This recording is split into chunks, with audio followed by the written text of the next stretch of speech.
What's up, Notjust developers? Welcome back to a new live stream.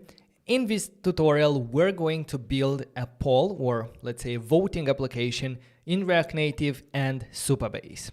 So the application that we're going to build will have the main features of a polling application, like creating polls, managing them, viewing all the polls in our application, and also as a user, we will be able to vote in different polls. We're also going to be able to see the results, and from more of a backend perspective, where this is going to be a full stack application. So we're going to cover both the user interface in React Native and the backend features using Supabase. So we're going to start with implementing authentication with email, and we're also going to learn about anonymous authentication, because in the polling application, maybe you don't want users to create an account just to see the polls or to actually vote in some of them. You might want to only have authenticated users be able to create polls.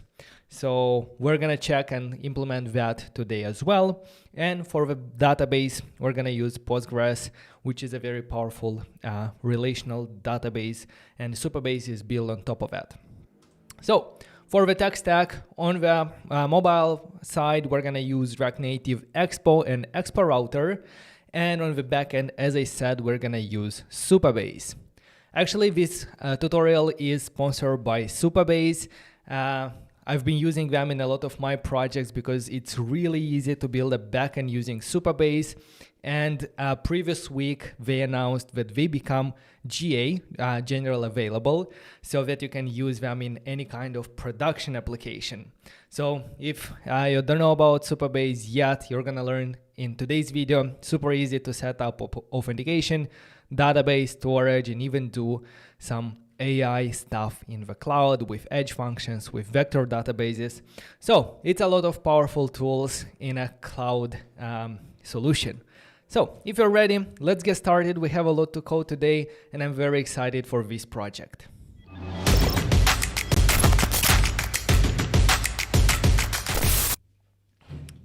All right. Hello, everyone who is joining us live. How are you doing, guys? Oscar, thank you very much for joining the channel membership. Rogelio, Oscar, hello, guys. So here I have a short, very short demo of maybe an example of what we're going to have in the end. Of course, we're going to build like more features. Maybe we're going to improve the UI, but basically on the home screen, we're going to see a list of polls that we already have. And as a user, even as a guest user, we're going to be able to go there.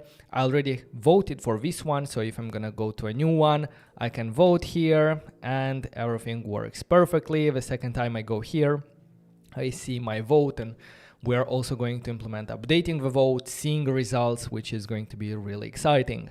On the create poll, we're going to give it a title. We're going to give it some options and then create poll. So later it's going to appear here. And also we have anonymous sign in. So for example, if I sign out, I'm able to cast votes, but I'm not able to create a poll because I'm signed in as an anonymous user. So to create a poll, I actually have to go ahead and create an account and sign in. So everything that you see here and even more, we're going to build in today's tutorial. And yeah, let's get started. Let's go ahead and start by initializing a new project, a new Expo project. For that, I'm going to open up my terminal. Let me zoom in so that you can also see.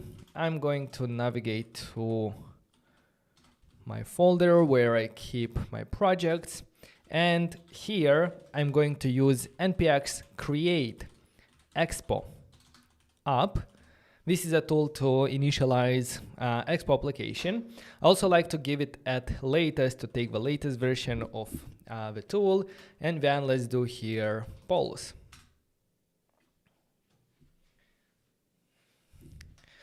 This is going to take a bit of time. While we're waiting for things to install, hello guys, if you're new to this channel, my name is Vadim, and on this channel, my goal is to help you learn and build mobile applications, and we do that using fun projects. So instead of talking about theory, we are actually practicing. because that's the best way to learn something new, is by actually using it to build something exciting. So if you are on your journey to become a mobile developer, to learn more about React Native and everything around it, make sure to subscribe to the channel. That helps us a lot. Thank you very much. Anyway, our project is already initialized. Project is ready. Let's go ahead and open it in Visual Studio Code. That should be it.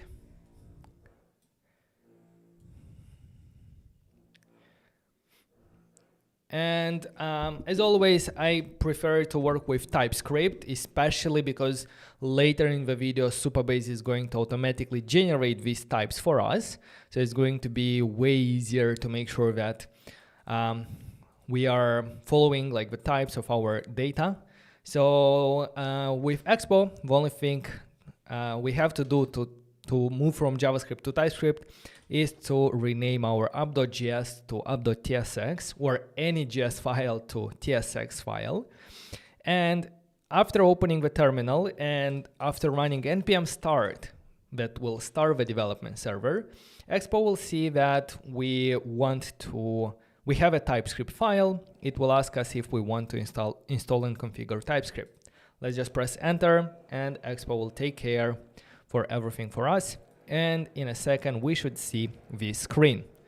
If you're new to Expo, the easiest way to run this application now on your device is going to be to download the Expo Go application on Android or iOS. It's available on both stores. And then simply scan this QR code using the Expo Go application or the camera application on iOS. And you're going to be good to go and see the application running on your device. In my case, I have the emulator on my machine so that you can also see it. So I'm going to press I to run it on my simulator. It works also on Android emulators if you're using, for example, a Windows or a Linux. In that case, you're only going to have access to an Android emulator. On macOS, you can choose between iOS and Android, but this project is going to work on both platforms, and even we're going to try to run it on the web as well, because everything that we're going to do is going to be automatically compatible with web. And the only thing that we're going to have to do is test if everything looks okay on web by the end of the tutorial. Anyway, our application is running. And if we open up.tsx, which currently is the entry point or the main screen of our application, we see the text that is displayed in our simulator. If I update it to hello world, right away, without having to reload, refresh anything, it's going to update on our emulator.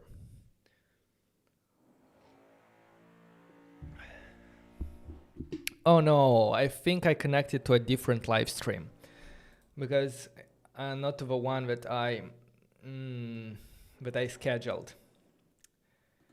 So, okay, not a big problem, but sorry for people who were waiting in the other room. So let me just quickly go ahead and share this one.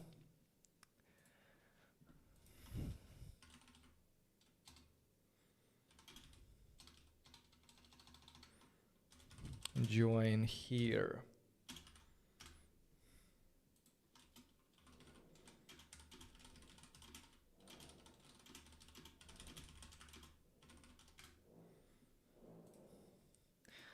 Okay, so yeah, now I can see your live comments. Hello, everyone. Hopefully, everyone managed to join here.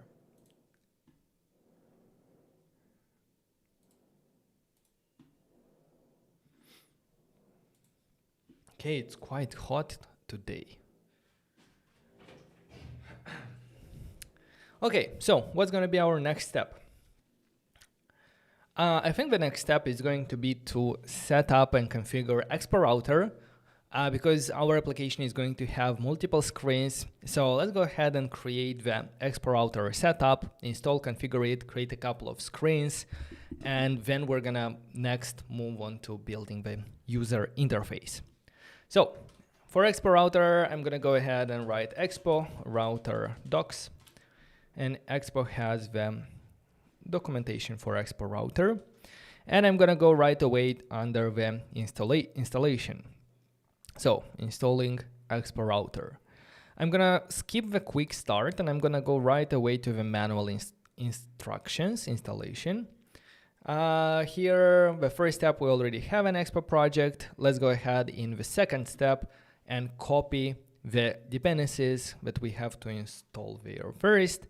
I'm gonna copy them from here, move to our project. Let's open the terminal, and let's go ahead and stop our development server better, because later we're gonna have to restart it.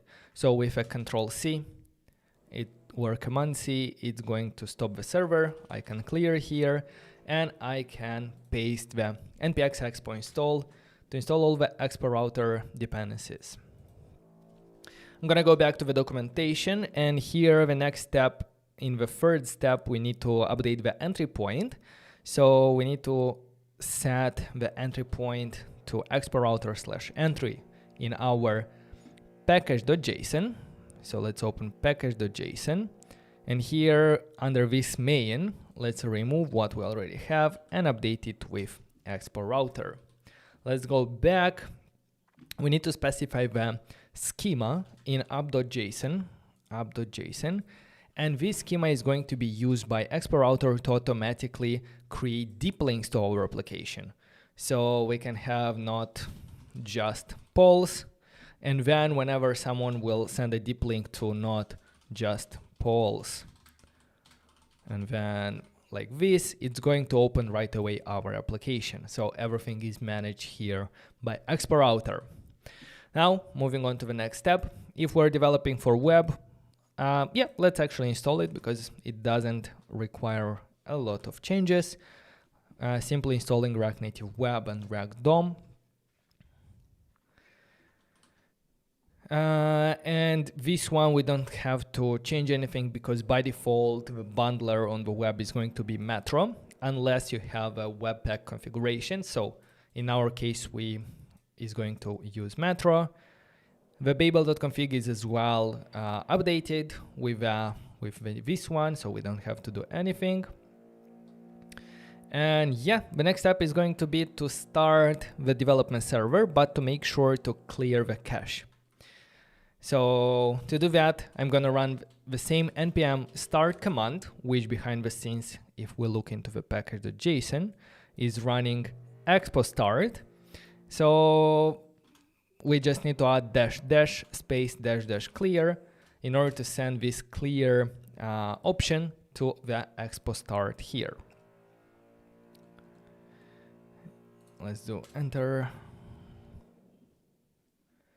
Hello Agu, hello Aftab.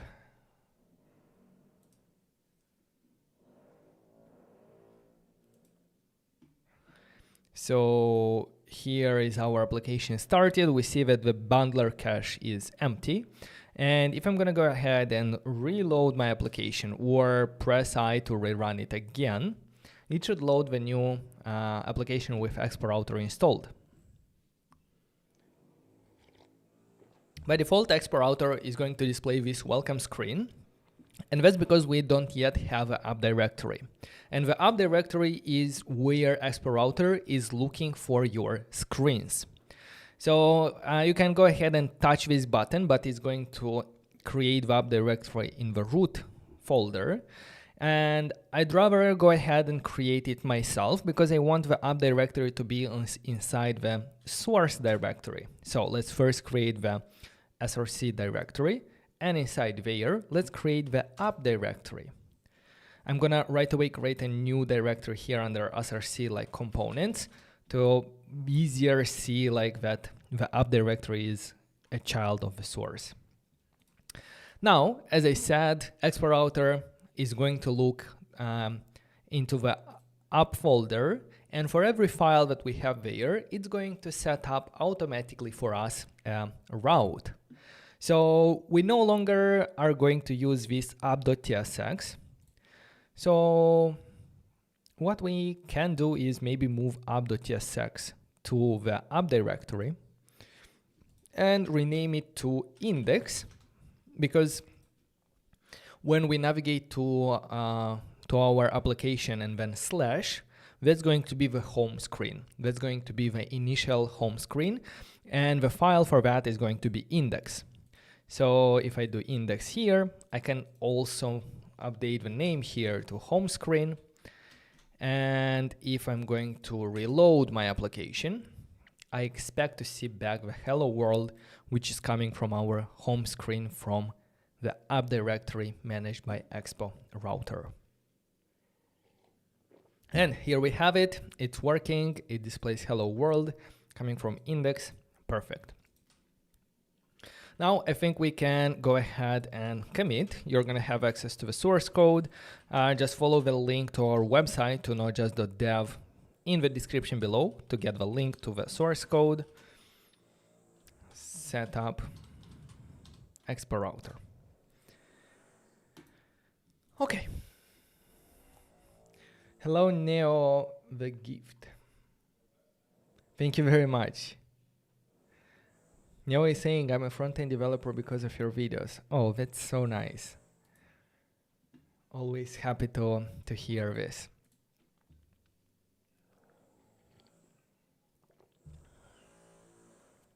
Okay, we have a home screen. What will we have on the home screen itself? On the home screen, we're probably going to have a list of available polls. So a list of available polls. Let's start by creating some small UI for that. And I'm going to start by rendering a view here after the hello world. Let's leave a hello world for now. We're going to delete it in a moment.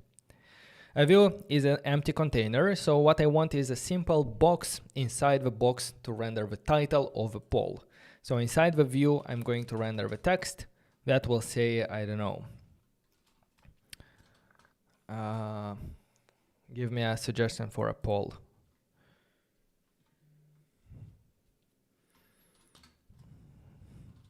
I'm blanking. Example poll question. So this is going to be our text here. Let's go ahead and give this view this, some styles by doing styles dot poll container, and also some styles to this text using styles dot poll title. Now the only thing is to go ahead in these styles and set up the poll container and also the poll title styles. So for the container, I think I'm going to remove the background color white from our whole page, and I'm gonna use it on the poll container itself. I don't know, later probably it's going to be a bit different because we're gonna use a stack.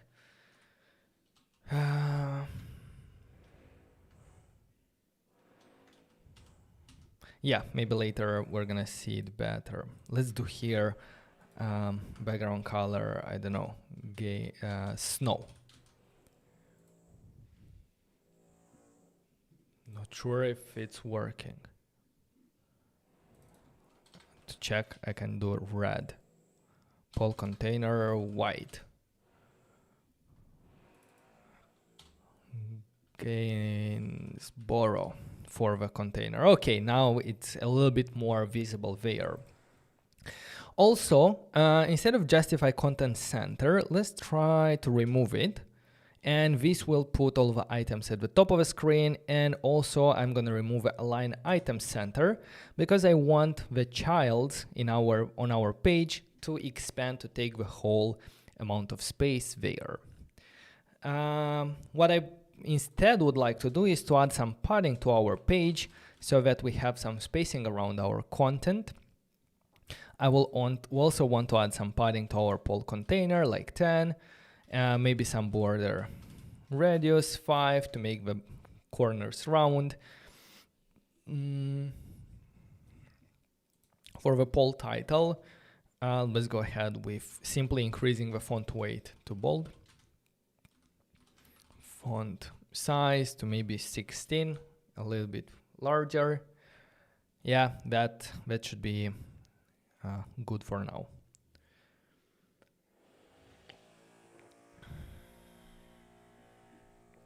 Hello, Bruno.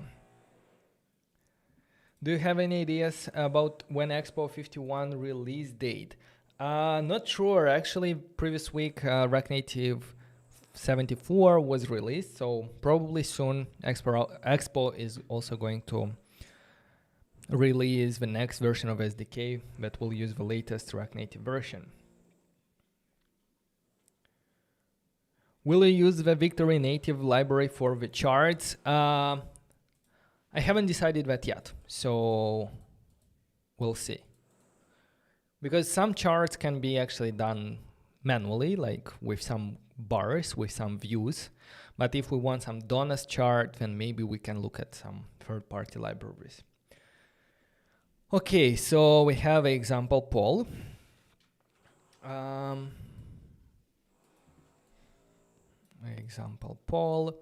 And in this case, what we actually will have is we will have an array of polls on this screen, because we're going to fetch them from the database and display different polls from our application. So initially, I'm going to do here a polls array that will actually not have any data. We'll just have some numbers for the amount of items I want to render. Because later on, you're going to see, like, when we integrate with Supabase, like, we're going to fetch this data. So now for every item in this array of polls, I want to render one poll container here. I could map through them, but I could also use a flat list. A flat list imported from React Native. Here it was imported from React Native, and a flat list helps us render lists of data. So it has two required properties, data, and in our case we're gonna give this array, and then a render item, which is going to be a function that will tell flat list how should it render every single item in this array. So for every single item in this array, we actually want to render one of these containers. So I'm gonna copy it from here and put it in the render item. And just like that, we have a list of polls here.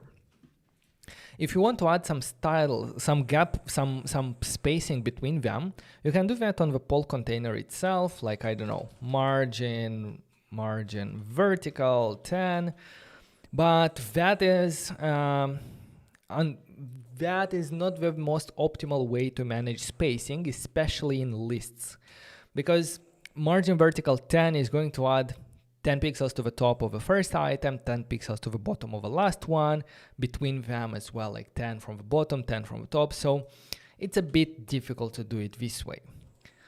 Recently in React Native, it was introduced a new property called gap. So if we send to the flat list, to the content container style, the gap of 5, then we're going to only have this gap between the items themselves. So this is a much easier and better way to manage the gaps between different items. Now what I want to do is probably I'm gonna go ahead and clean up a little bit this screen. For example, I'm gonna remove the text from here. I don't need the status bar, because the status bar in fact shouldn't be managed from here, because this is just the home screen. We're gonna maybe, it would be better to manage it at more global level. So I'm going to remove it from here, and I think that I'm going to remove a whole view because I only need a flat list here. So let's make sure not to remove the styles as well. And maybe for this content container style, I'm going to reuse the container style from here. Let's try to do it with styles.container and add the gap property on this container 5. So just like that, our list is scrollable. The background color shouldn't be here. We're going to delete it in a moment because it only has background for the content itself. If you want to add the background style, maybe it's going to be better to add it on the style of a flat list, not on the content container. So for example, I can take it from here, add it here. And now, even when we scroll it, we're not gonna, only the background of a flat list, not the content that is scrollable, has this Gainsborough. Okay.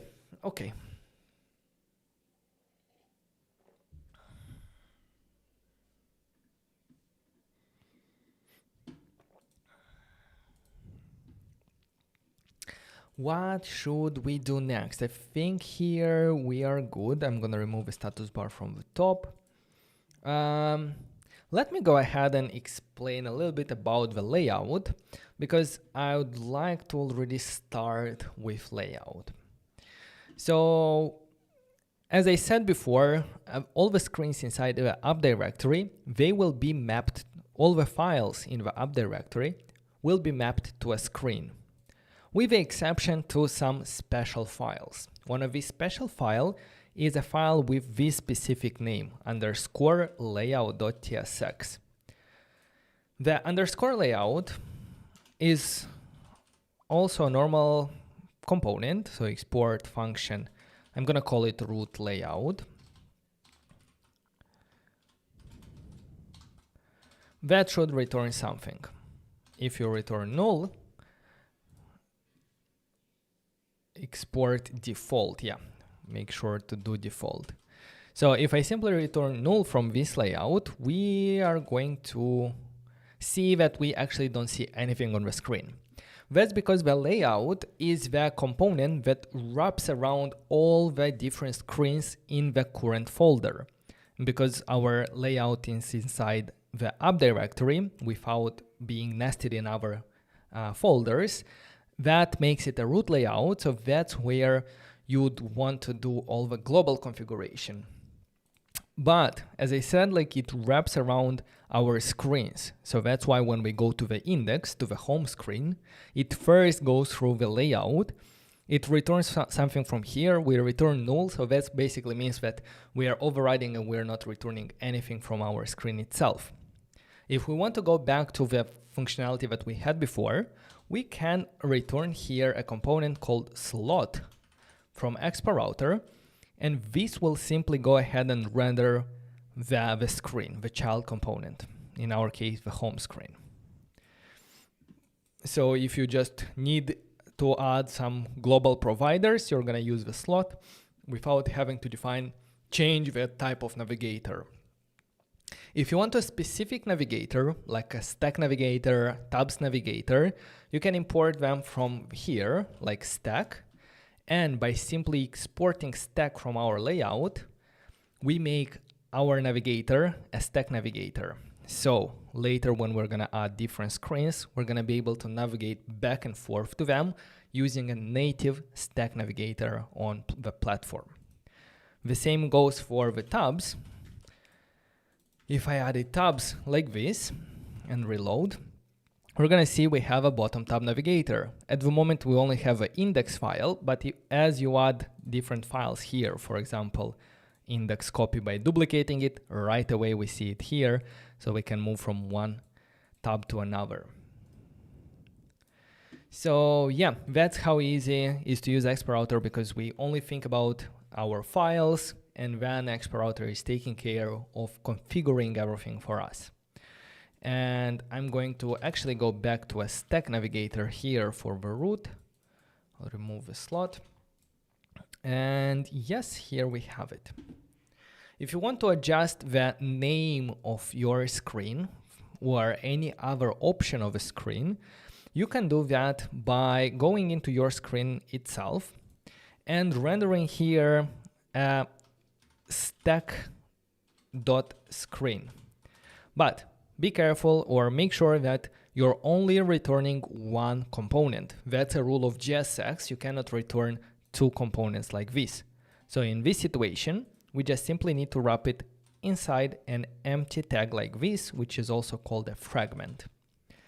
So now JSX is okay because we are returning one component that has inside it two nested ones, but that's okay. Now this tag should be imported also from Expo Router. And yeah, using stack.screen, we can go ahead and provide options here, such as the title. Title, we can do polls. Right away, our title has changed at the top. And these options, they are coming from React Navigation. So anything that you can do in React Navigation, you can do it here as well, because Expo Router is built on top of React Navigation. So yeah, configuring the header bar. Things that you can see here in this documentation to configure the header bar with titles, with I might take all of them and just show you that it's going to work out of the box. You see, title, header style, and everything else. Actually, I kind of like it. Should I keep it like this?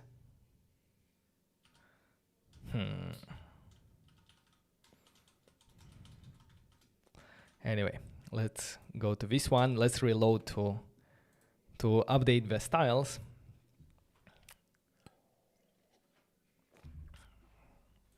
And let's consider the UI for the first screen done and move on. We can come back at it later to improve the styles, to make it look better. Actually, at this moment, I wanted to show you that we no longer have to set the background color, because the stack screen has by default this kind of very light gray background color. So that's why we don't need to override it. That's the effect I was going for. So let's go ahead and do a git add, git commit. Come on, commit -m polls or home screen.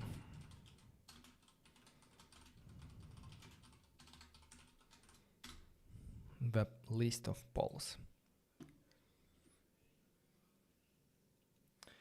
When to use local search params and global search parameters with Expo. Remind me to show you that in the next step, or actually let's go ahead and continue, and I'm gonna show you that. So let's go ahead and continue our build by adding the details screen of one of these polls. When I press on it, I want to go to another page where I will see also the options. I'm going to be able to vote and so on. So for that, I'm going to start simply by creating a new file called maybe poll, or no, let's create a new folder, because I decided to create a new folder because we want the different features about polls like create or the details screen or update to be together in the same folder, and also under the same like URL, like /polls. So I'm gonna start by creating a new folder called polls, poll or polls, I don't know. And then inside here, let's create a file called details.tsx. From poll details, I'm going to go ahead and export default function poll details. Return, let's simply return a view for the page container, and maybe a text saying poll details.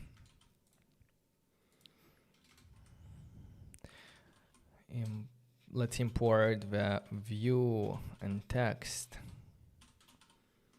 from React Native. And just like that, we have created a new screen. But we also see that we put it in another folder. So what does that mean? Putting it in a different folder will simply change the URL of the screen, or how we access that screen.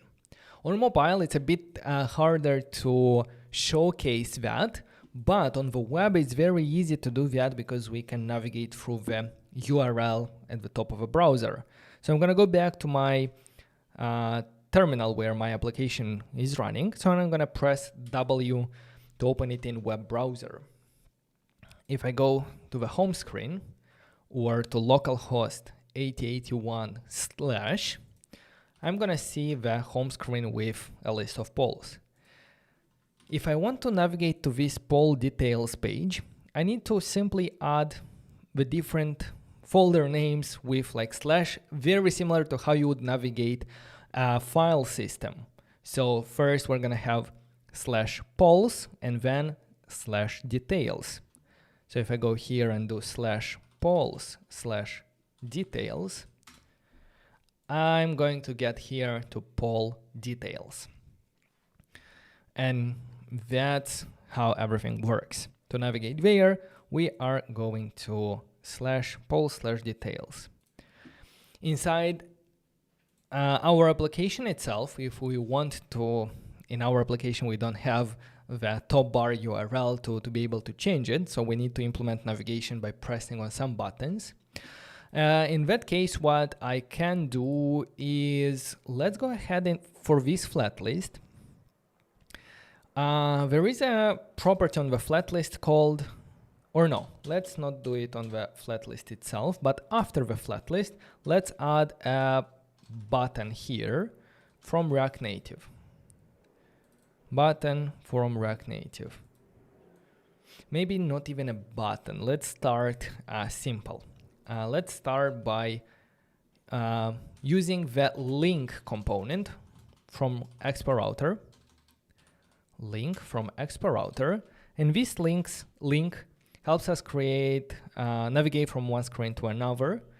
So if I render it after the flat list, and inside the link I need to write here poll details.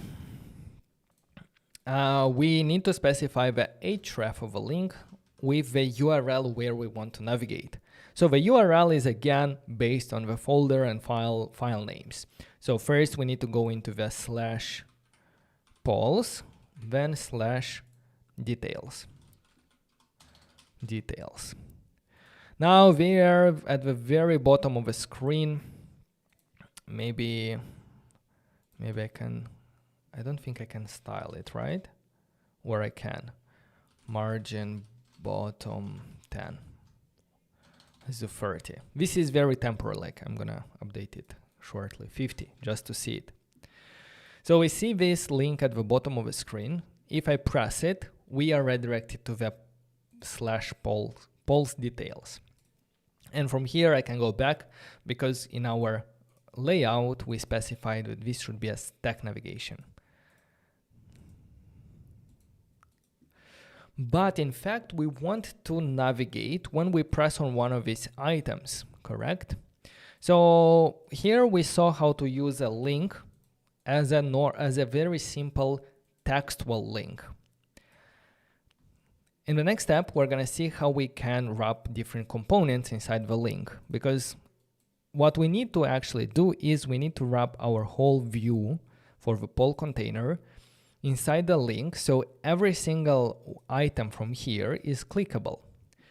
So the simple logic is going to be to take this link, wrap it around here, take the closing, wrap it around here, delete the poll details because we don't want to render anything, and this should, you expect it to work out of the box. Maybe we don't need the margin bottom anymore.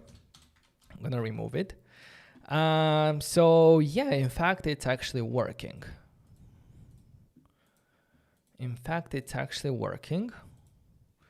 And maybe we just have to put the style on the link and that's it.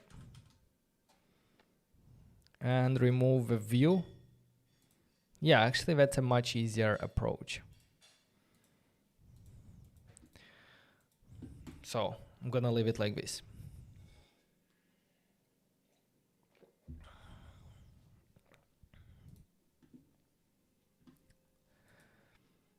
Okay, perfect. So now all our items, they are clickable. The next step that I'm going to explain you is the dynamic path parameters. So being on our detail screen, how will we know on which item we are currently at? For example, I'm going to consider that this, let's update it a little bit. And the array of polls, let's do it with ID. Let's imagine that the data about a poll is going to contain an ID. So it's going to be the first one ID 1, the second one ID 2, and then ID 4 or 3. Now I can display this ID by receiving in this render item function. We're gonna receive here the item. So let's destructure the item from the properties, and let's render before the example poll questions. Let's render item.id. If we do that, we should see 1, 2, 3. So whenever we click on one of these items, we would actually want to send this ID down to the details screen. How that happens? Well, there are a couple of ways. If we go back to the web development, one of them would be URL search parameters, like at the end of a URL. I'm going to bring it here so that you can see it as well. So having a URL like this, you might have a question mark here, ID equal to 2 or 3. This is a URL search parameter. But a better way would be to go ahead and actually have the ID as part of a URL itself. So instead of polls details, we can have polls/2. In this case, maybe it doesn't make a lot of sense, but imagine if we are building a Twitter clone and we want to navigate to the user profile. So the URL might be users/Vadim notjust.dev. So this is a much more user-friendly URL compared to having question mark ID equal to something. So Expo Router supports this kind of a dynamic path parameter. And the way it works is we rename that segment, being it a folder name or a file name, and we put the variable name of the dynamic path parameter between angle brackets. So for our details.tsx, we're not going to have details. We're going to actually have ID there. So let's put it between square brackets and name it ID, because that's how this is the name ID is chosen by us. So this is only to be able to access it inside the poll details page. To access it here, we are using a hook called use local search params. And we're gonna take ID from here and we can render it on the screen, poll details and then ID. So if I go now, nothing is gonna happen, right? Actually, it's happening, and it says poll details, then details, which kind of means that the ID is details. That's because if we go back to index.tsx, that's the link to which we are navigating, polls/details. But we need here a dynamic path parameters instead of the details. To do that, I'm going to put this string inside the curly brackets to be able to use a template string with these backticks. I'm going to remove the details and I'm going to replace it with a variable called item.id, because we want the ID to be part of a URL. So if I press now on the first one, we see poll details 1, second one poll details 2, third one poll details 3. And yes, this is the dynamic path parameters. Now, even on the web, if we go to polls/1, it's going to display it here. If we go to polls/1, 2, 3, it's going to be this one. Perfect. And someone was asking what is the difference between use local search parameters and use global search parameters. Let me easier show you with an example, and that's a very valid question. I was actually researching it today, like to better understand it. So there is another hook called use global search parameters. And let's take the ID, but here call it global ID. Let's do console log local. Let's do ID, then global global ID. So in our poll details, I'm taking both the local search parameters and the global search parameters, and I'm console logging them both on the screen. I'm gonna go here, I'm gonna reload the application, and let's see what do we see when we navigate throughout our application. If I'm gonna go to the first one, we see local ID 1, global ID 1.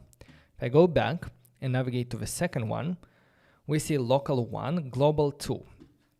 But if from the details screen, we can go to the next page, for example, if we have here a link, go next, that will do href slash polls, and then we'll go to ID +1. This would never happen, but you imagine like next page, for example, or go to another, but let's do number.parse float.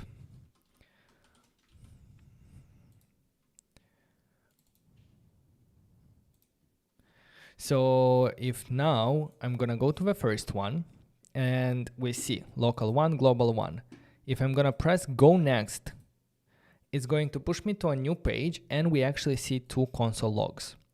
One of them is saying local 1, global 1, and this is coming from our post, the screen that is rendering the details of the post with ID 2.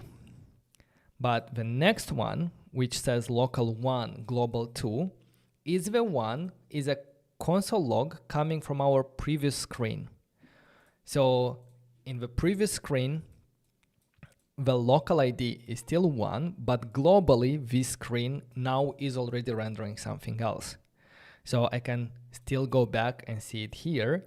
Now it renders only once. A bit confusing, but where is it? Come on.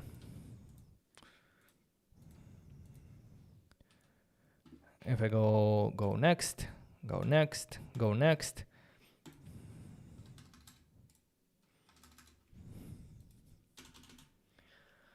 Yeah. So local search, it's recommended to be used when you are fetching data on the screen based on search parameters, because you want the screen to always render the data that it represents. While the global search might be used in very few cases, maybe for analytics, where you want to always know what is the current ID of a page or the last one. So that's a short description. You can read more. Probably I didn't explain it. I'm not very happy how I explained it. So here maybe in advanced, where is it? Expo Router global.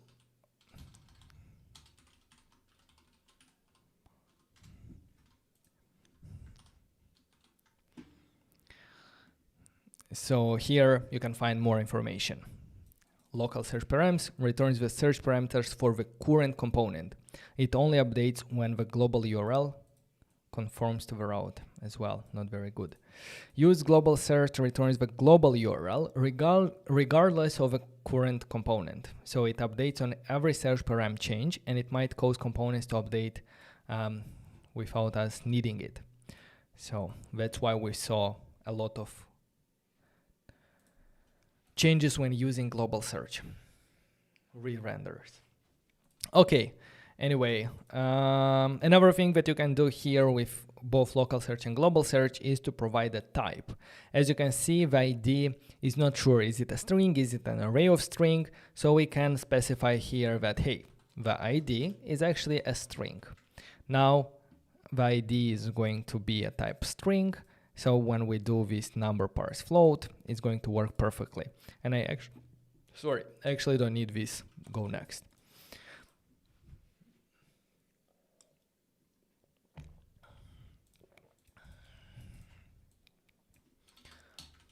Okay, perfect. So what do we have so far? We saw the dynamic path parameters. I think it's time to build a little bit the screen that will render the details about one poll and will allow us to vote there. So one poll, let's define first the data. It's going to be an object and it's going to have a question. React Native versus Flutter, I don't know. And it's going to have options. Options is going to be an array of different possibilities. For example, React Native for the win, Flutter, I don't know, something else. Swift, UI, I don't know. So having this data, let's go ahead and render it on the screen. I'm going to go ahead and start by rendering the title here. And the title is going to be poll.question. Later, we're going to fetch this data. So that's why I don't overcomplicate the data itself. I just want to have something to build the UI. And then having the options, in this case, we can use a flat list, but I know that options is a limited array, like it's not going to be a lot of items. So instead of using a flat list, I'd rather map through them and render the options like this. So to map through an array and render something on the UI for each item, we're going to start by putting the curly brackets and accessing our array, poll.options. Then using the JavaScript map function, we're gonna map through every option there, let's call it option, and we're gonna return something to render on the screen. Let's start by returning a view, and inside the view, let's render a text, and the text is going to be the option itself, because the option is one item of this array, and we see that it is a string. So if I go now to this screen, yes, we see the question and we see 3 answers. Let's go ahead and style it a little bit with the style sheet. Let's do const styles equals style sheet dot create. We're gonna have a style for the whole container for the page. We're gonna have one for the question.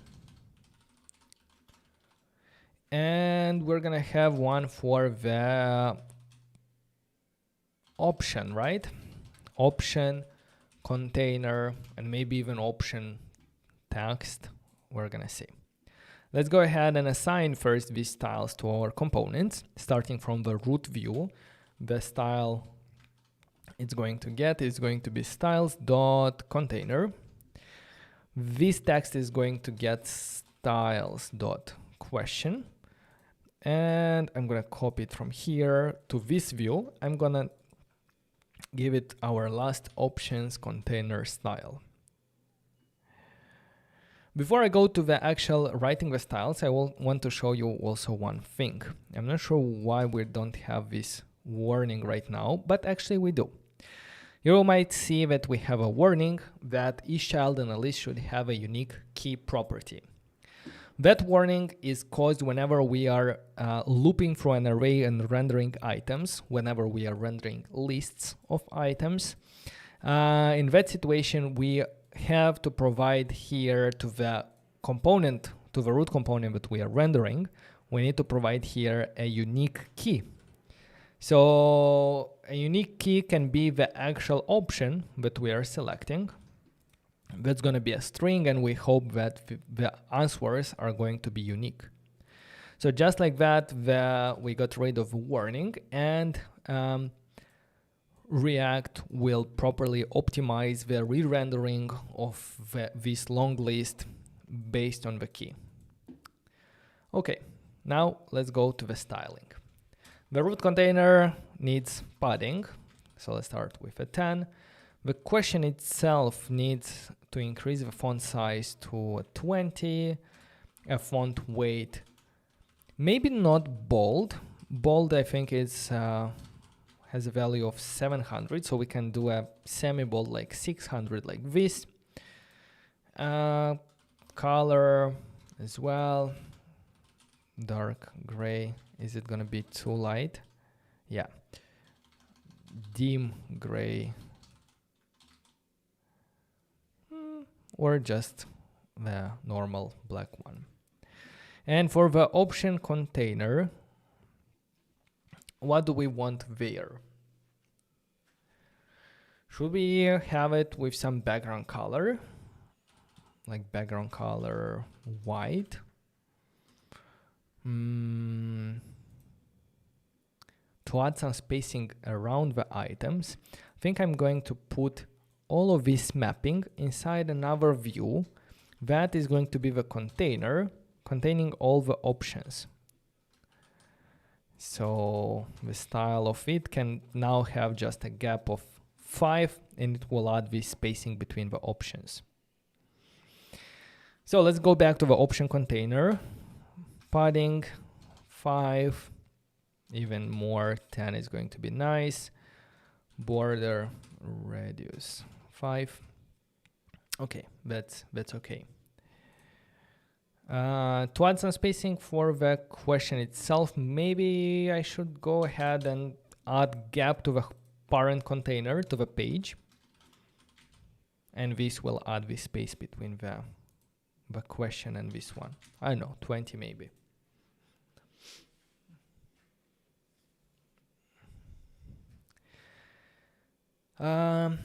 Another thing that I want to do here on this page is to be able to select different options. The way I'm going to show if it's selected or not is going to be using an icon. For that, I'm going to go to Expo Icons, and let's find an icon that will represent the checkbox. So I'm going to... Let's try this one. So I'm going to take it from here. I'm going to first import it in my component, and I'm going to render it inside my options container, inside this container, before the text. Okay, maybe the color is going to be gray, the size probably smaller, like 18, and we want to put the text and the icon on the same line. For that, on the parent container, option container, we can adjust the flex direction to display as a row. And then we can also add align items to horizontally align them on the center. It's not very visible, but for example, if you're going to change this one to a bigger icon, it's going to be very visible how it impacts the aligning. And what I want is using a gap property, add some spacing between the icon and the text, like 10. Okay, that's good. Let me check if this favor, I don't know how it's pronounced, has also a normal circle. Yes, it has. So what I'm going to do next is I want to keep track of which is the currently selected option from the user, and then display a different icon here, like a circle for the rest, and the check only when it's selected. So keeping track of the selected item, we cannot do that in a variable, because whenever we change the selected variable option, we want to re-render and update what we see on the screen. That's where a state comes in, which we're going to declare with useState imported from React. We declare the state at the top of a component, and we call it selected, and then set selected for the setter. Use state, and here we define the default variable value, which is going to be empty string. We can try, I don't know, we can try to take this option and add it as the default. Now we can go ahead and decide what type of icon do we want to display for every single option by checking if the option we are rendering is the same as the selected one.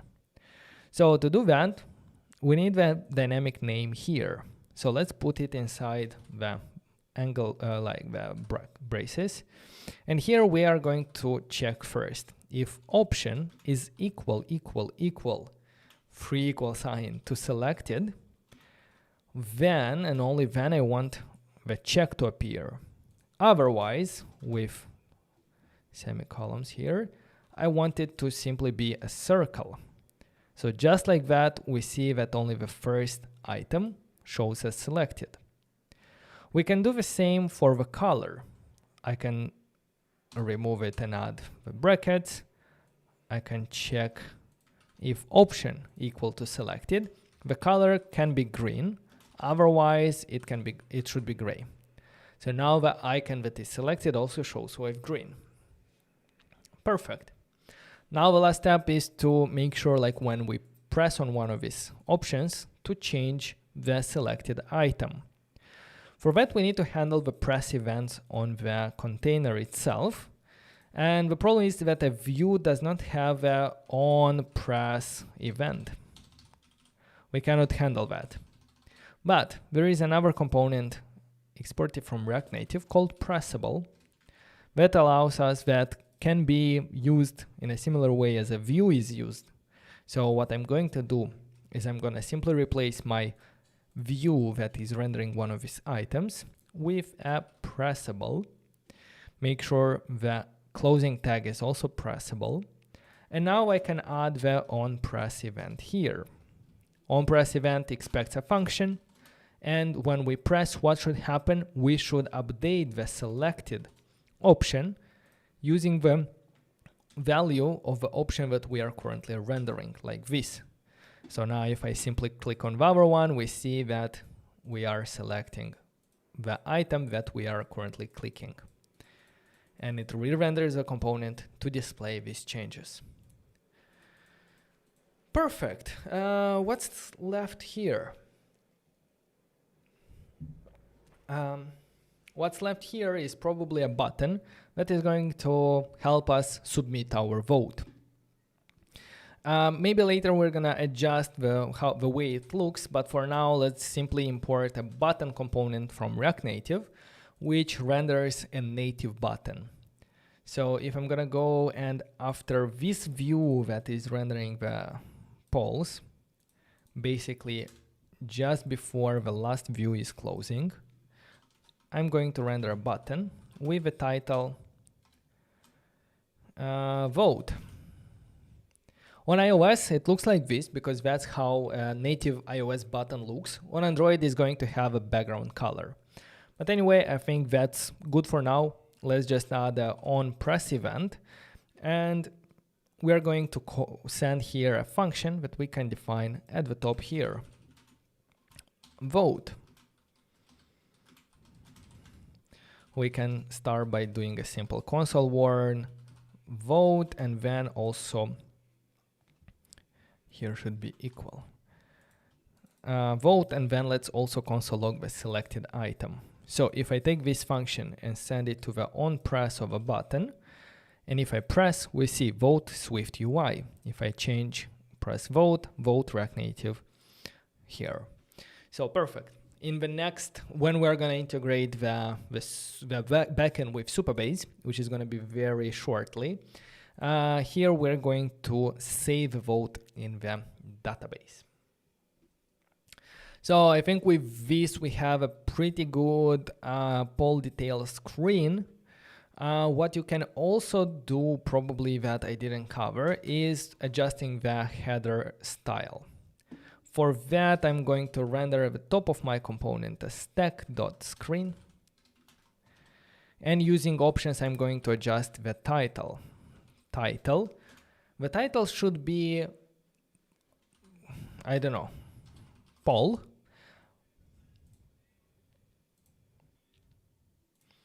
Or it can also be poll question. The question itself can be there. But I believe that it might be too large. Like, what if it's going to be like really large, a long text? What's going to happen then?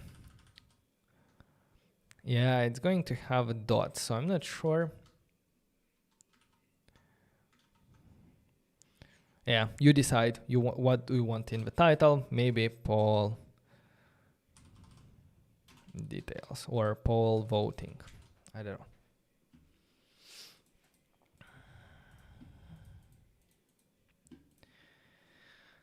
Okay, perfect. So in the when we will have a backend using this ID, we're gonna fetch the details about that poll.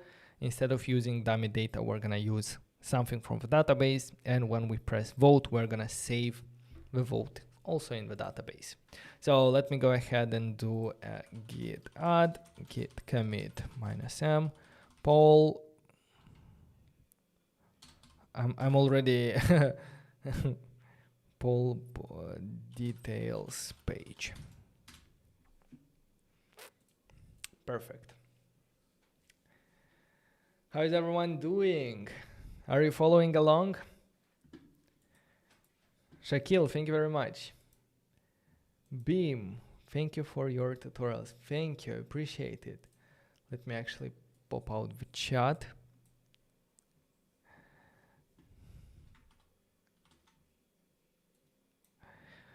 Watching your infinite render video, just came here to say hello from India. Ram, hello, hello. I have a question. I have a document for a diet plan, 2020 week diet, but I'm trying to figure out the easiest way to display that in my Flutter application. Oh, I'm not a Flutter developer, sorry. I'd be able to help you in React Native if you want.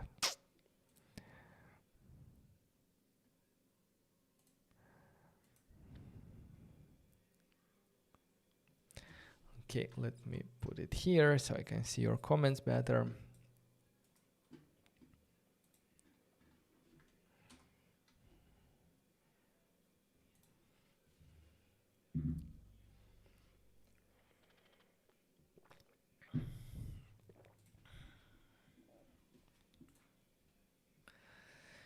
And let's continue. So what other screen do we still have is the screen for creating a poll.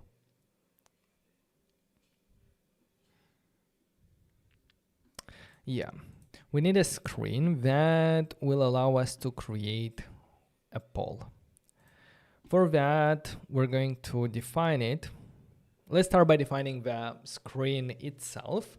We're going to define it in the polls folder. That's why we created it. And we can call it new. This way, the URL will become /polls/new. Here, I'm going to export default function, create poll, and let's render something. I'm gonna start with a view and with a text new poll. Let's make sure to import the view and the text from React Native. Oh, what happened?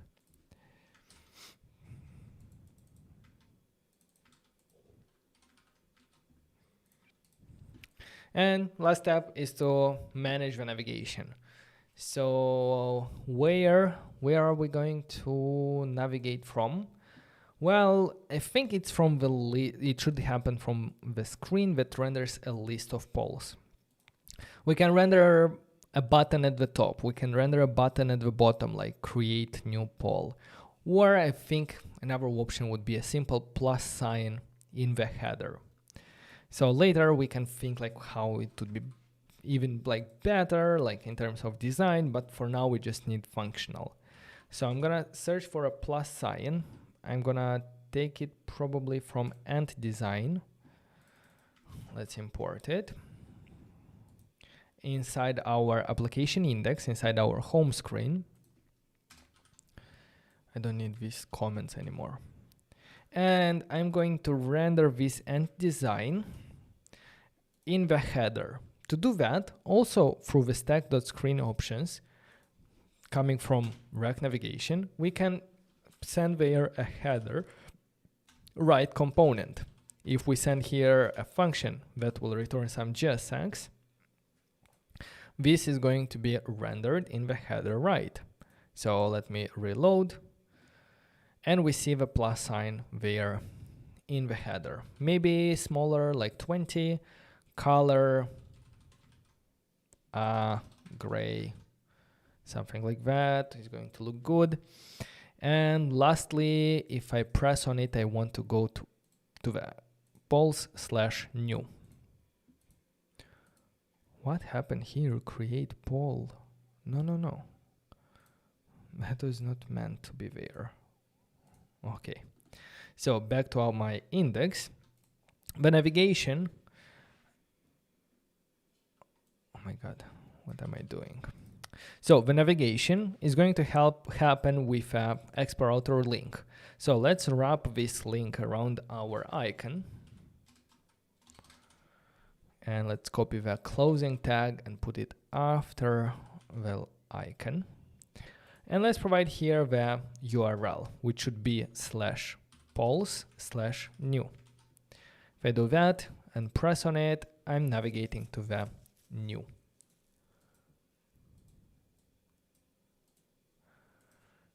What if I do as child here? Will it also have that? Yeah, it still has it.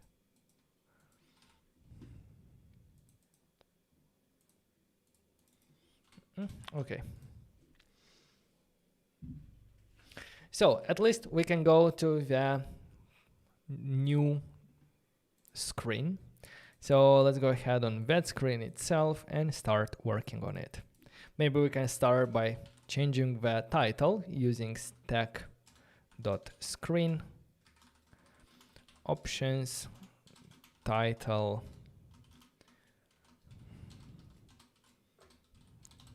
create poll.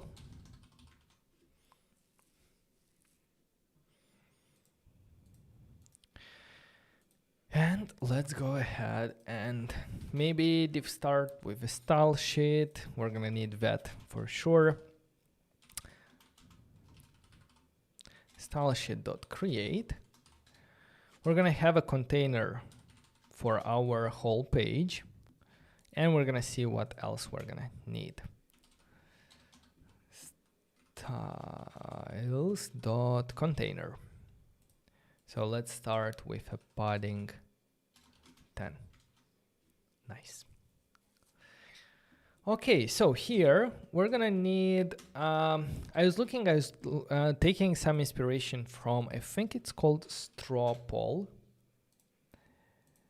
And I was looking at their create poll field form.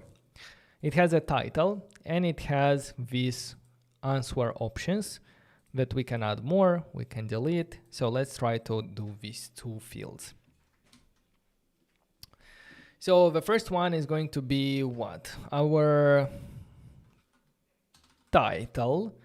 Let's give this a style called styles.label. After the title, we're going to have an input. An input in React Native is rendered using the text input component. Let's go ahead and render the text input just below our label.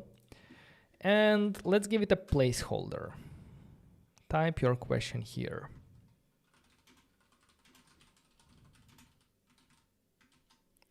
Just like that, we see something there. We see the placeholder, we can add some text already.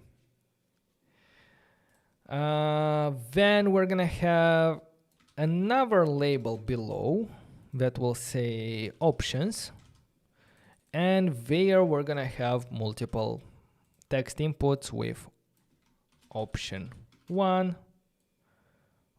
option 2, and so on. Let's go ahead and give these text inputs a style as well. Styles.input, which we will define shortly. I'm going to copy this styles.input and give it to the options text input as well. And now let's go ahead and define some styles. I'm going to start with, we have a label,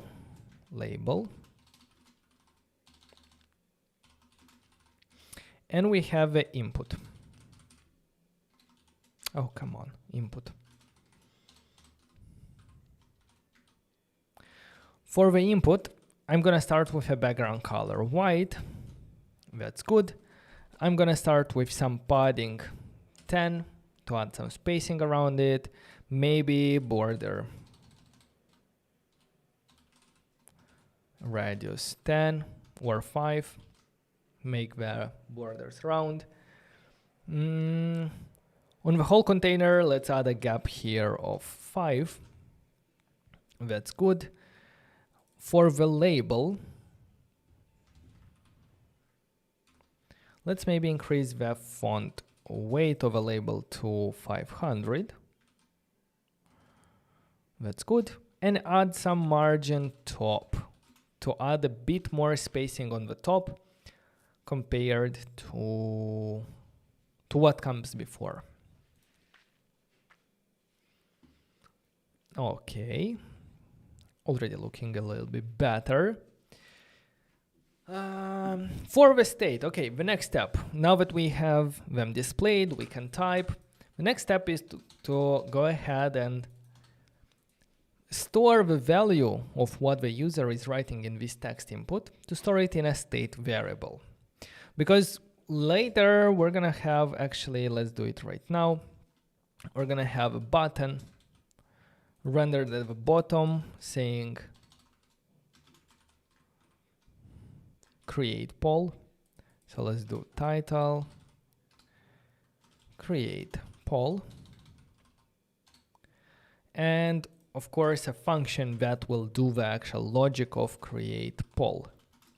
For now it's empty, later it's going to save data in the database. So let's actually go ahead and assign the onPress event of our button with create poll. If I go to the new page, yes, we have create poll, but the problem right now here is that we don't have access to the data that the user wrote. Console warn, create. In order to have access to the data that the user is writing, we need a state variable. So we need a state variable for the first text input for the question. That's going to be a state variable called question. We're going to have a setter set question.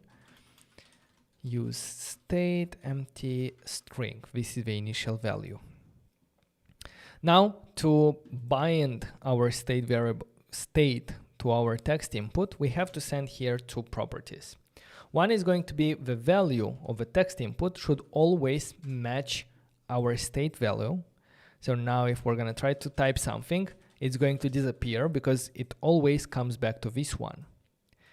And by adding the second property on change text, which is a callback function that the text input will call whenever the user types something. And if we simply send here our setter, set question, that means that the text input will call set question with the value of the updated input, and then is going to update the state, the question is going to be updated, and is going to be sent down as a value. So now we can write here, and it works nice. Perfect. So the first state was quite easy. What about the next one? The next one, if we have a limited number of options, it would be easy as well. Like we have a state for option 1, state for option 2, and so on. But we in fact want a dynamic number of options. So let's store all of them in one state variable as an array of strings. So options set options equal to use state, and the default value is going to be an array where we will keep the value of different options. So initially, let's say that we have two options and both of them are empty strings. That's why we have array and two options with empty strings.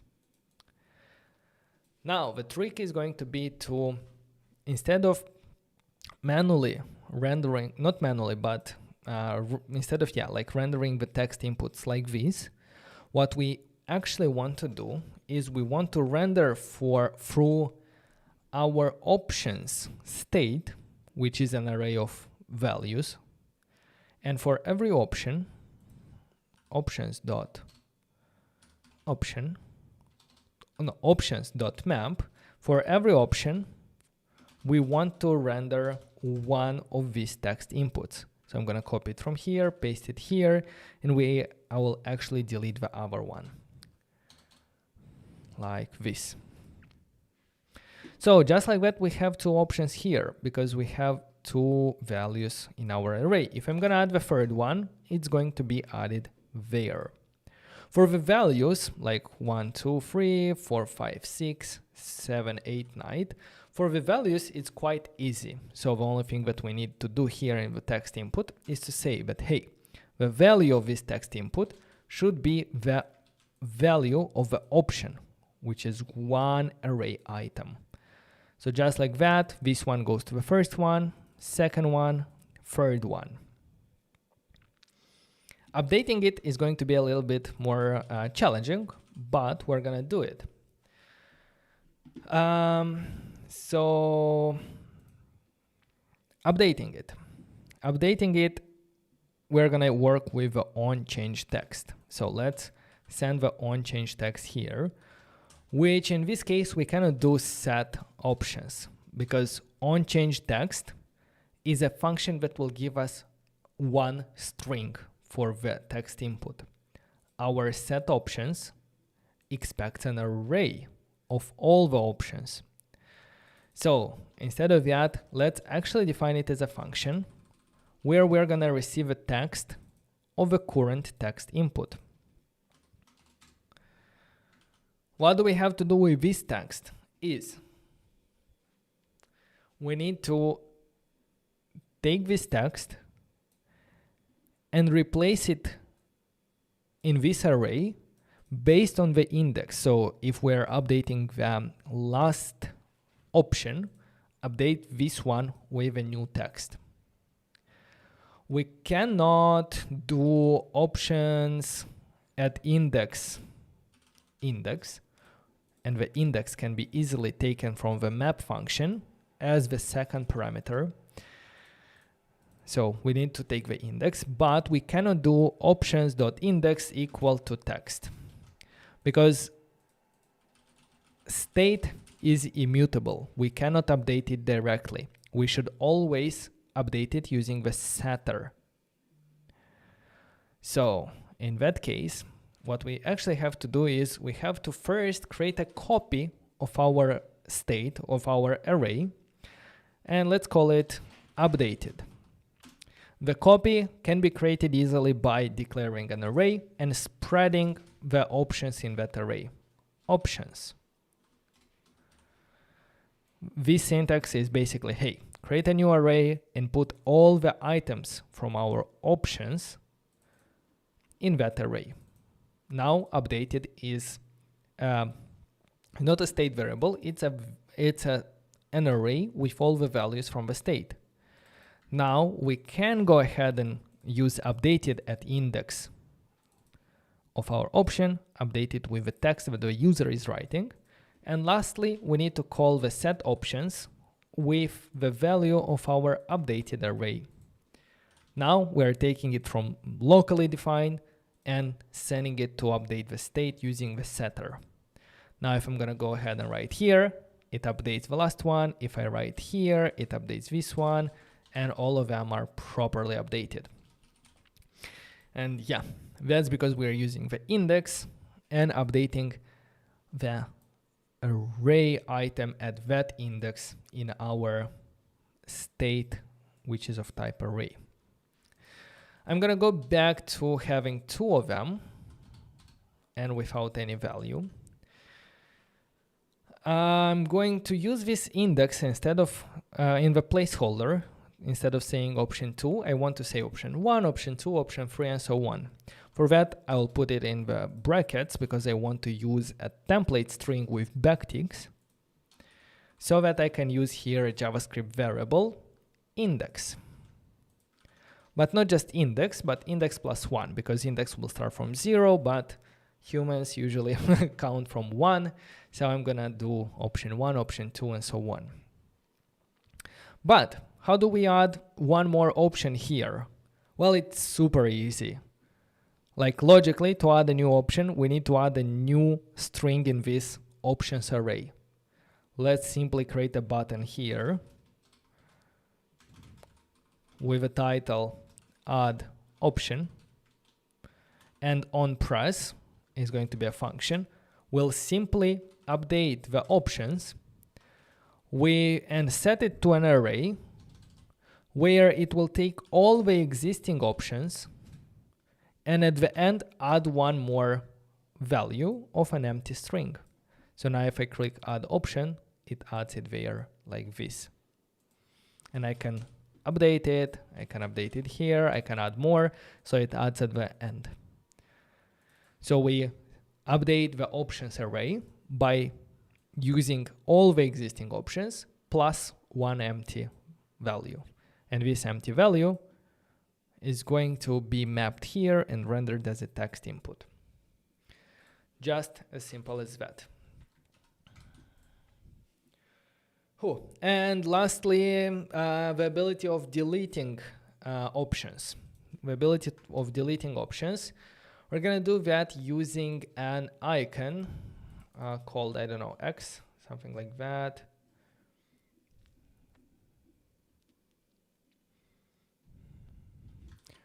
Do we have anything imported already here? No, we don't, so let's just import this kind of X from Expo vector icons. And let's render the X, somewhere together with this text input. For that, we can put them into a common view. So I'm gonna put the text input inside a view. And after the text input, I'm going to render the X. I'm gonna give it some style because I want to render it with position absolute so that it's not rendered near the text input but on top of it. And I want to render it on the right side of our container, right 10 pixels from the right. To put it in the center, I think I can go ahead and give here to the view a style that will say flex or justify content center. And I believe it should put it in the center. Yes. And finally, I'm going to reduce a bit the size, maybe even 18. I'm gonna do a gray here, and that's it. Lastly, we have an on-press event that should say,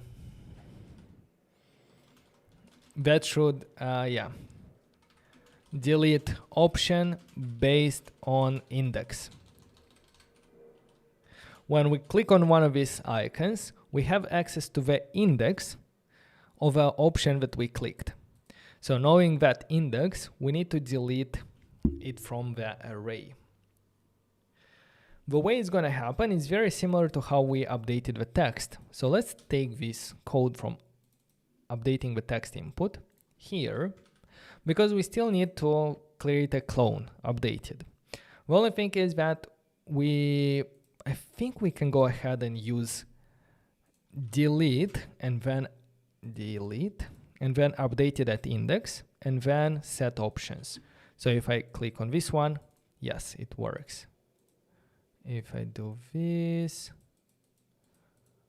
oh, it's a bit weird.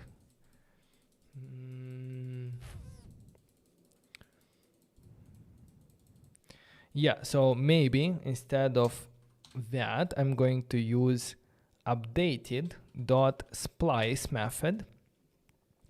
The start where I want to delete is going to be index, and the amount of items I want to delete is 1.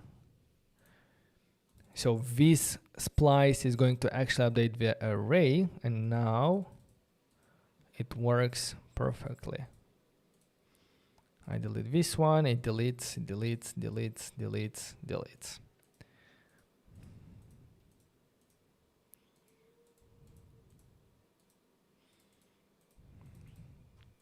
So yeah, if I have here like this, we see that we can delete specific items based on their ID.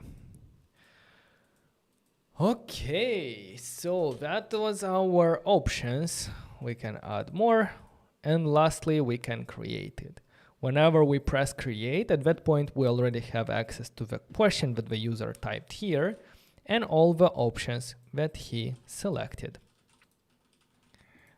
Perfect, let's go ahead. I think we are done with the user interface for this screen for creating a poll. So let's do git add, git commit, create poll page.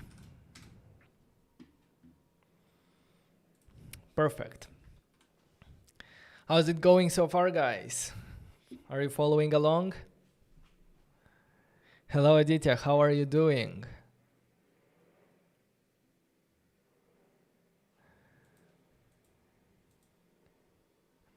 And somebody saying,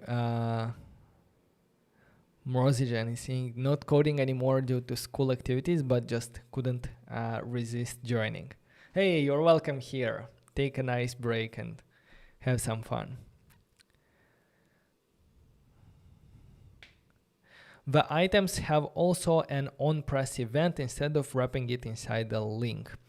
That's true, but we actually want to wrap it in a link, for example.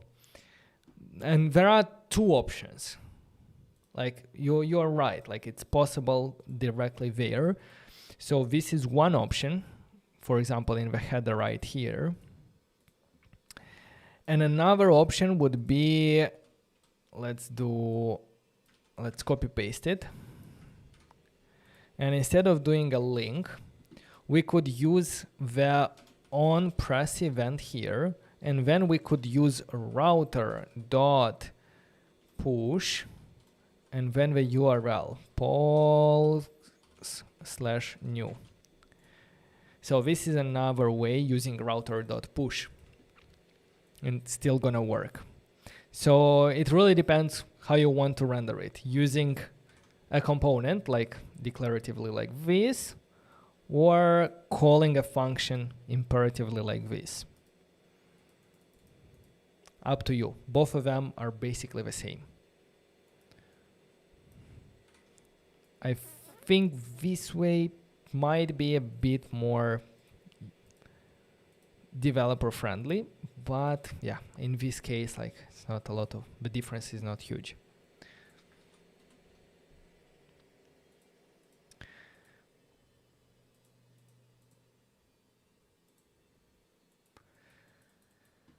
By the end of the stream, please mention the expected side of application so beginners have an idea.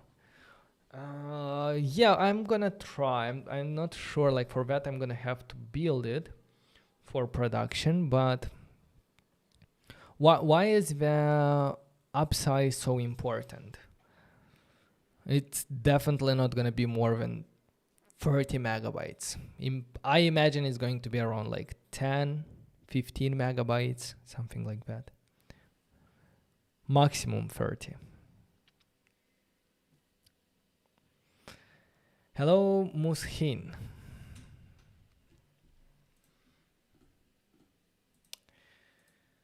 So guys, I think that we are more or less ready from the UI perspective to go ahead and make this functional by integrating with the backend and building our backend. And then maybe at the end, if we still have time, we can update a bit the UI. But let me get some, no, actually we're gonna have time for that.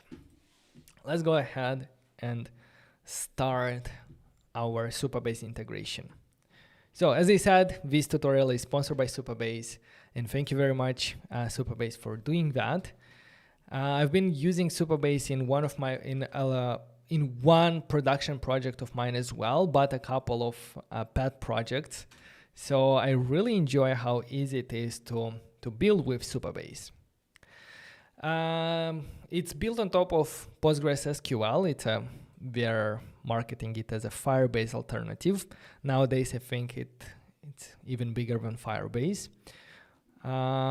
So yeah, to get started, let's go ahead to supabase.com. Let's create an account. You can do that by connecting with your GitHub account. And then on your dashboard, let's go ahead and start by creating a new project. Let's click New Project.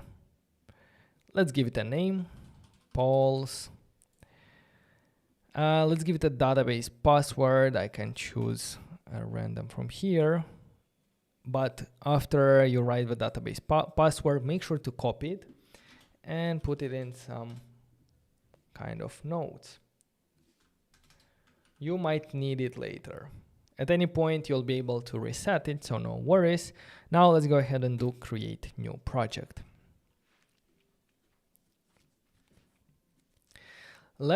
Meanwhile, let's open the Supabase docs, the documentation, and let's go through the getting started guide. These getting started guides have a lot of examples of integration with different frameworks like React, Next.js, Flutter, and if we go to the mobile tutorials, we're gonna see a tutorial for Expo. Let's select it. I'm not gonna follow this tutorial like step by step. I'm only going to cover some of the things. So the first thing that I want to take from here is, we have to create a project. Later we're gonna have to set the database schema, and probably we're gonna take it step by step, not to confuse. So let's wait until our application is set up, our database is set up on Supabase. Project status, it should take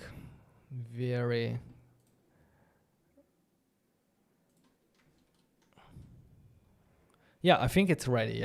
Actually it's ready. So here is our project page. What I'm gonna do, I'm gonna go ahead in the table editor, and here in the table editor, let's go ahead and start creating tables for our data. First of all, we're gonna have data about polls, right? So let's create a new table. For the name of the table, let's do polls. And let's scroll to the columns. Let's add a couple of columns. One of them is going to be the question, which the type of it is going to be text. And we can even open this dialog settings to make sure that this to deselect is nullable field, because we want this question to be required. Let's add another column here, options. And the options are also going to be a text, but not a simple text. We need an array of texts.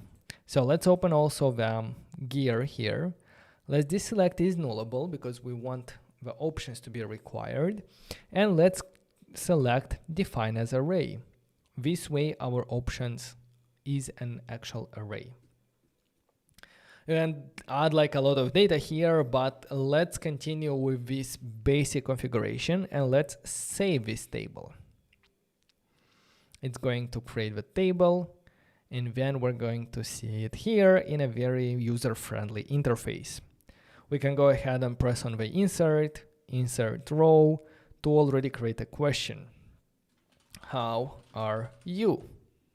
For the options here, let's add the array with different strings with double quotes.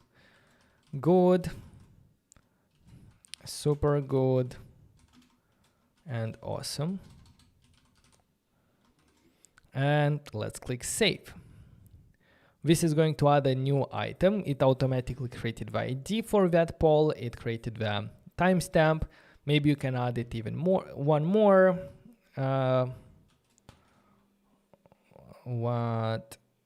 What's the weather like? I know. Options. Rain. Sunny. Save. So now we have two items in our database. With this approach, we already can go ahead and fetch this data in our application. Before we do that, let's go ahead and install the dependencies in our application. So I'm gonna go to the Supabase documentation for Expo React Native. I'm gonna scroll down until I see the install additional dependencies, and I'm gonna take, I think we need all of them, maybe with the exception of React Native elements, because it's just used for some buttons that we can override. So let me copy everything into a node and just remove the React Native elements dependency. Let's go back to our application, to the terminal, and let's paste the install command. So the libraries that I'm installing are Supabase JS, first one, React Native Async Storage, and React Native URL polyfill. Let's press enter.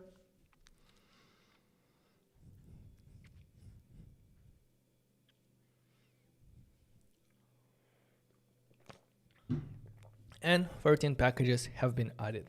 Perfect.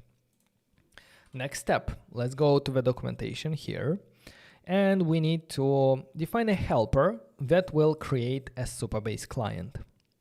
Let's copy this code of a helper using async storage. Let's go in our source and create a new folder called lib for the library and a new file called supabase.ts. Let's paste the example from here. And what we need to provide to the create client is two variables, the Supabase URL and the Supabase anon key. What I'm going to do next is I'm going to use the Expo environment variables to easier manage these keys. To this Supabase URL and anon key, which is anonymous key, these are two public keys. They are safe to be used even inside your code like this, so it's not going to be a problem. Because they are public keys, I need to make them accessible using inside Expo client-side code. So the variable name, the environment variable name, should be prefixed with Expo public _. Then let's simplify a bit this name by removing your React Native and have simply Expo _public _Supabase _URL, and I'm gonna put it inside after process.env.this one.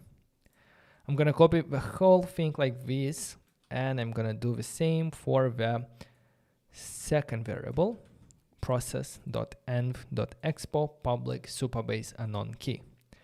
Now all we have to do is go ahead and create a file in our root folder called .env.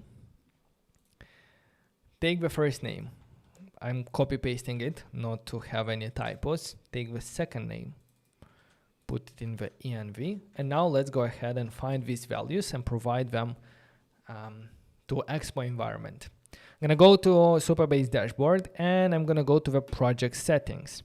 Under the configuration, there is the API folder, and the first one is the project URL. Let's copy it from here. Add it for the first Supabase URL. Now the second one, project API keys. This is the anonymous or public key. Let's copy it and let's add it to the second environment variable.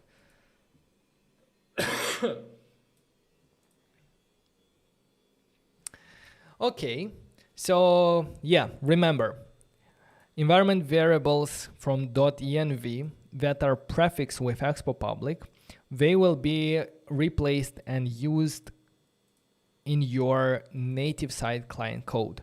So these Expo public environment variables are only for public keys. Don't use them for secrets because they will still be used in your application. So it's not a secure way of managing secrets.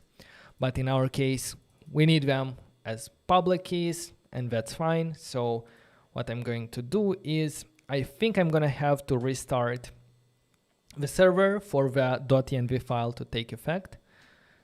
Probably not with clear, just like that. We see that it loaded env. It automatically export, like set these environment variables. Perfectly fine. And now we're going to be able to use them in our Supabase file where we create the client. Okay, good.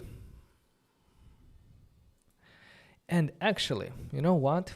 We don't even need this polyfill because nowadays it's already part of the Expo SDK.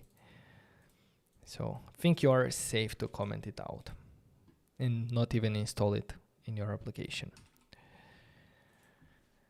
Okay, so now we have a Supabase client. The next step is to use this Supabase client to fetch the list of polls in our application. That's going to happen in our application polls, not application polls, application index. This is our home screen. And instead of taking them from this array, we would want to fetch them. We're going to prepare the ground for it by defining a state where we're going to store our polls. Set polls equal use state is going to be an empty array. We're no longer going to use this dummy data. Initially, we don't see anything because our state variable is an empty array. But when the home screen component mounts, we want to start fetching the data from Supabase. We're going to do that using a use effect to start fetching, use effect like this, with a empty array dependency list at the end to make sure that we fetch it only when we mount the component. We're going to define here a function fetch polls, which is going to do, console log fetching. And after defining this function, because it's going to be an async function, we go ahead and call it right away in the use effect. So now if we look and if we reload this application, we see that we are calling this fetching. So the next question is, now that we have this structure, how do we actually fetch the data from the Supabase? Well, it's super easy. All we have to do is go back to our dashboard. Let's go to the table editor. Here, under the schema public, make sure you're there. Go to your table. You're going to find a button called API Docs, which automatically creates documentation for your table and how to get data from here. You can navigate to the read rows, and here you see some examples how to read all rows, how to read the specific columns if you only want a couple of columns, how to read reference data, pagination, and so on.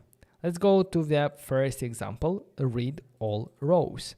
Let's copy this code by pressing copy. And inside our fetch polls, let's paste this code.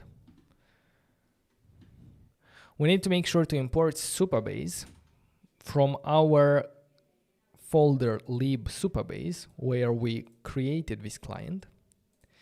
And then using from, we specify the table, and then we select all the columns.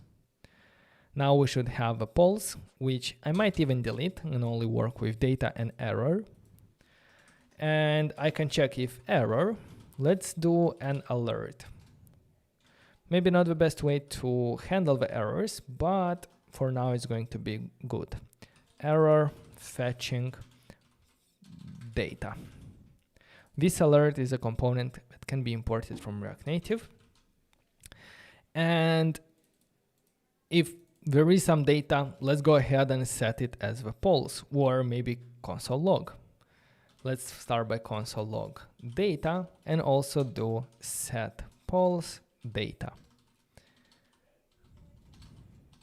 So if I reload the application, I expect to see the polls from our database, but they are not there. If I look in the console log, we see that the data that we received from this fetch is an empty array. Why? Well, that's the security, the default security of our tables. All our data is managed by row level security. These are policies that we define to specify what users have access to a specific row in a database. This way we can say that all the data is public in the database, or all the data is public, but only the user that created that item can update it, or only the user that created the item can delete it. So this way you can really have like some flexible policies to make sure that you have security on your database layer without having to add the security on the API or on the UI itself, which wouldn't be very secure at the end of the day. So by default, our tables would deny all the operations unless we specifically say who is allowed to do what. To do that, let's go back to the table editor. We can open the polls and either here through add RLS, which is row level security policy, or through the three dots, let's do view policy. Here we see that, okay, view policy. Here we see that the polls table doesn't have any policies yet. Let's press on create policy under this table. And here is where we create a policy. You can give it a name. You can specify the operations that you want to allow or deny. And you can either allow, deny to a specific role, for example, anonymous or authenticated or admin or super user or anything like that. You decide here the roles. And you can even adjust it with additional checks, like if it's only after 30 minutes of a tweet being created, you allow updating. So you can do that on the database layer with some additional checks. For the first one, I will use from the right column, I will use the template, enable read access for all users, because I want all users to be able to read the polls. So I will select this one from here, and I'm gonna click Save Policy. It displays under the polls policies. And if I go back to my application and reload it, now we should have access to it and the data is correctly fetched and rendered in our application. So that's how easy it is to create that database, query the database, manage the permissions with Supabase.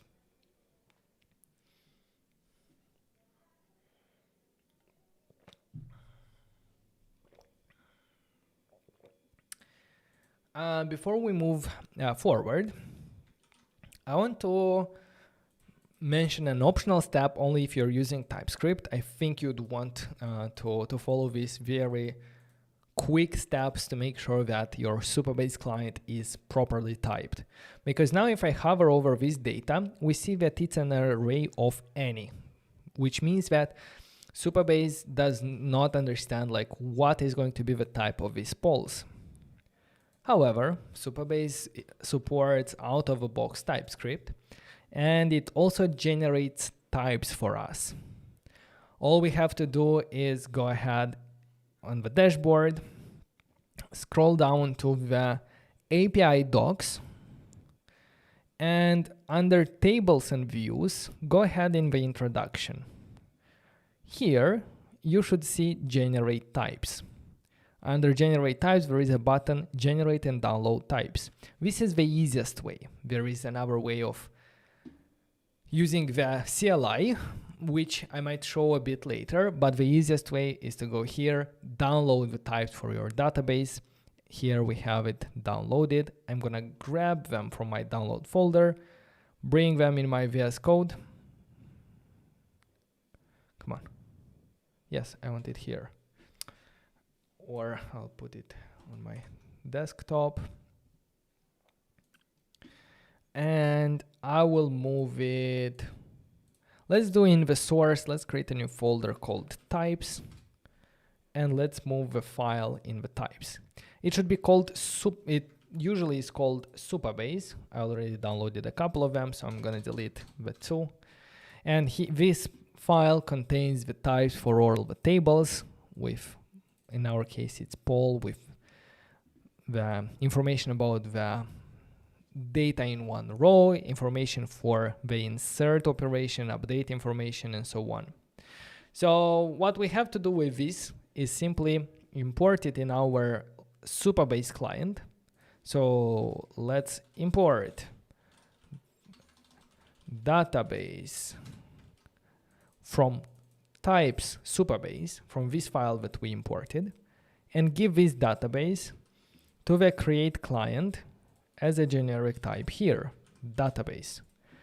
Just like that, now Supabase is typed, it knows what tables it's working with, and if we go back to our application index and hover over the data, we see that the data now is properly typed. And it took us probably like 1 minute to do that. The only thing like with this approach is after doing changes to your table, you're gonna have to always come back and generate and download types from here. And in a better approach would be to use the Supabase local CLI that can help you automatically generate these types. For that, you can go ahead and using the CLI, get started, install it on your machine. Let me actually show you that. I'm gonna go to the docs guides/CLI getting started. I'm going to copy this command because I'm on Mac OS. You can choose Windows, Linux, or even NPM. I think I can use NPM with npx. That would be even better. So npx Supabase. Because in that case, I don't have to install anything.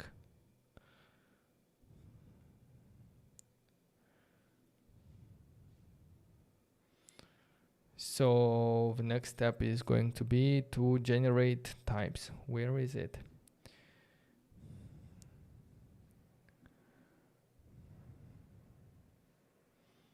Types generation. It's in another documentation a bit. Supabase gen types.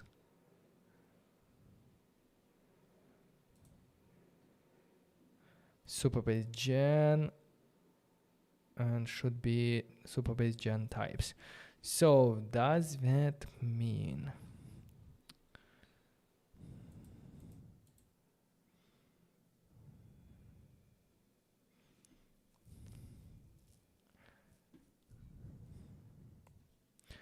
/ linked? Let's try this command. I'm not exactly sure, but we're gonna see. Clear. npx Supabase, that's how we're gonna access that one. Gen types, then TypeScript to specify, then -- linked. Linked is going to use the linked Supabase client because you can also run Supabase locally. Supabase is actually open source, you can run it locally. Cannot read file, open Supabase config, no such file or directory. Oh, I think I needed to do Supabase init first. So npx Supabase init.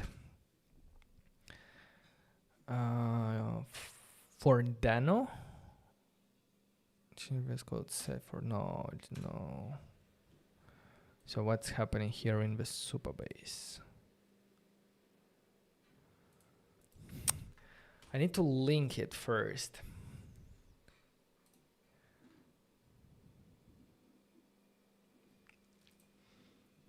Let me check this documentation. This is optional actually, so that's why I didn't want you to do that. Yeah, I need to do Supabase link, project ref, and the project ID. So npx Supabase link -- project ref, and here the ID of my project that I can find through the dashboard, project settings, and this is the reference ID.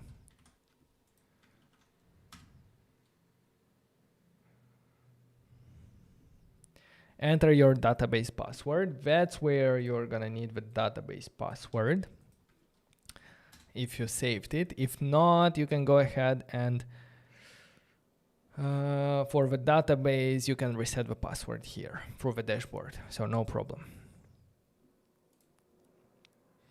So we have a Supabase here. Now I think we can run the npx gen types TypeScript linked. This simply outputs the types, and we can write them to a file by adding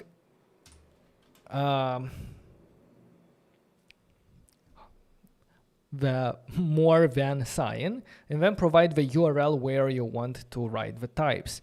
So in our case, it's source types Supabase TS. So if I delete from source type Supabase TS, and then run this command, we see that it automatically generates it for us. And to not have to always remember this command, what I can do is I can copy it. I can go in package.json, and I can add a script inside the scripts called gen types or supa types or gen types. And then the command is going to execute npx Supabase gen types, blah, blah, blah. So now I can simply go ahead and write. Every time I change something, I can do npm gen or npm run gen types. This is executing this command and updating my types automatically.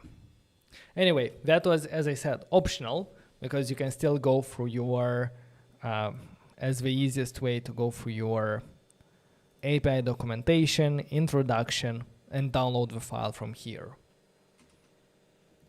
and replace it with your types. Okay, perfect. But anyway, we also saw how to link and set up and configure the local Supabase CLI. Let's go ahead and do a git status. What's going on there? Maybe let's do git. I don't think the environment variable should be committed, so I might go ahead and add it to git ignore. Git status. Git commit my git add. Git commit.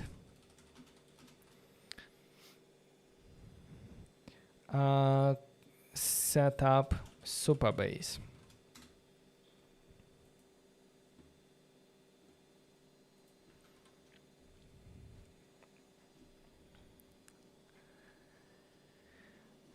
Michael is saying it's dope. Thank you very much. When is the watermelon sync part? Watermelon sync, we're doing it this Friday. So we're continuing this Friday, we're continuing the project we started previous week with Watermelon DB. And actually this Friday, we're gonna use also Supabase to synchronize a local SQL database with a remote database created using Supabase, a Postgres database. Bonjour, hello there from France. Hello. RLS is for security. Postgres is very powerful. Yeah, I really enjoy it. It's very powerful.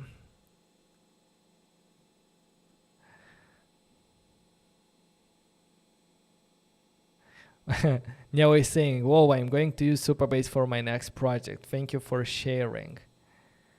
Appreciate it. Thank you. Personal account. Hey friend, what's up?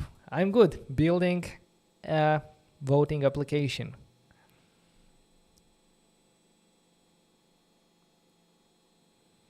Hello, Beta. Is KMP worth to learn? What's KMP?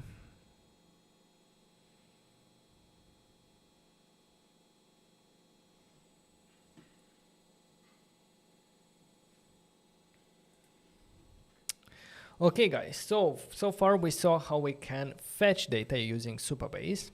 Let's also see how we can create polls using Supabase. Before I do that, I have like this warning with unique key, which most probably is coming from these options. So I'm gonna open application, polls, new, because that's where we render this screen. And where we are mapping through the options, remember to always add the key here, which can be, I will not use options here because the option can be duplicated as it also can be empty string.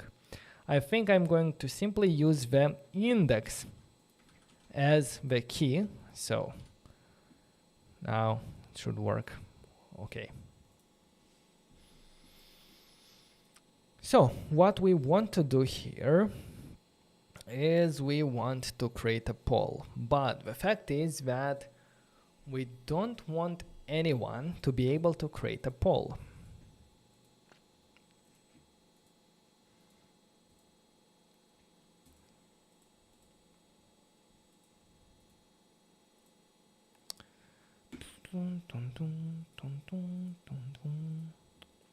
Let me quickly grab another coffee and we're gonna continue because before we create a poll, I think we have to handle the authentication to allow users to create an account because I don't want anyone to be able to create a poll. I want only the authenticated users to be able to do that.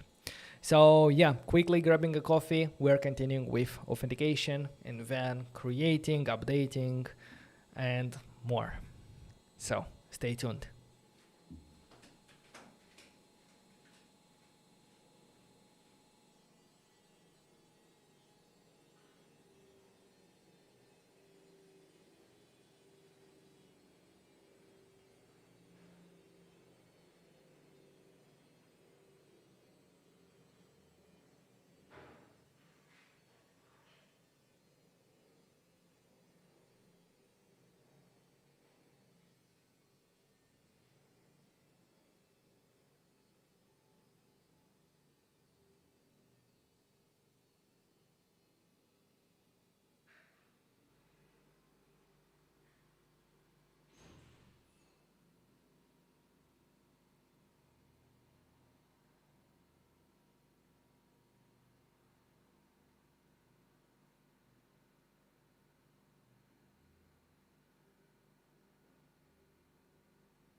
All right, so got my coffee and we are ready to continue our build.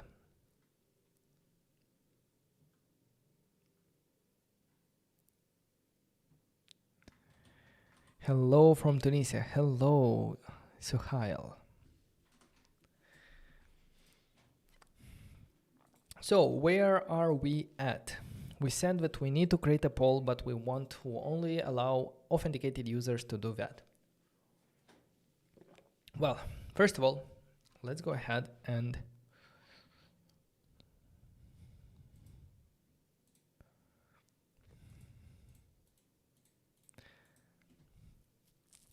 first of all, let's go ahead and define the screen where we will allow users to log in. In our application, we can either define here a folder with called authentication, like auth, if we want to have multiple screens like login, forgot password, sign up, and so on. I think that's a good approach. So let's call it auth. But in my case, I'm only going to have one screen. Through that screen, I'm going to allow both sign up and sign in to keep it simple. So let's simply do here auth/login .tsx. From here, let's export default login screen, return a view. I forgot the keyword function. I will return a view with a text, sign in. Let's import the view from React Native. Let's import the text also from React Native. And we can go ahead on the web and navigate to /auth/login.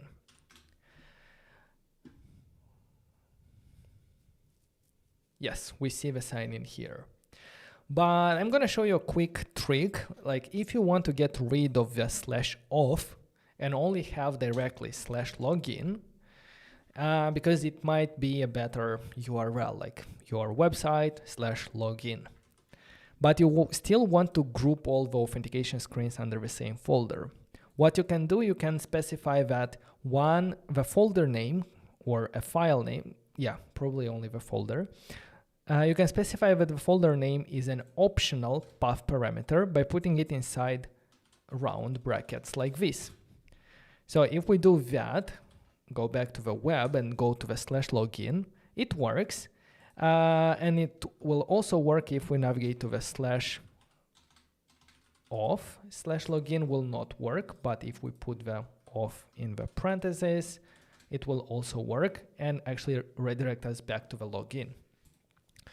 So that's usually when you want to group things into the same folder, into the same maybe layout, but you don't want that part to be visible in the URL. You put it in the brackets. Okay, now where do we navigate there from? Maybe we're gonna navigate from the index, from the home screen, using not header right, but header left. Let's go with a header left, also an icon that will help us get here. I'm gonna use the same link to the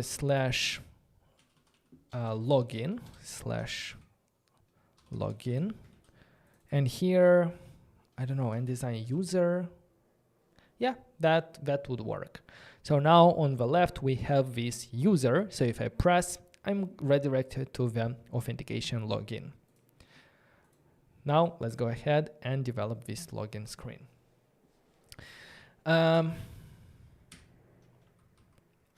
In fact, I'm going to go into back to the Supabase documentation, to the getting started, to the Expo example. And I'm going to scroll down because they have here a login off screen. So let's copy this component from here. let's go back to our application. Let's replace everything that we have with their component. There will be a couple of changes that we have to do. First of all, the relative path to our Supabase client. I think it should be one level up. So add the one more double dots. And then we decided not to use React Native Elements, which is an external UI library, because it's only going to be used here. So I'm going to import the button from React Native and the text input also from React Native. I'm going to remove these imports from React Native Elements because we decided not to install it.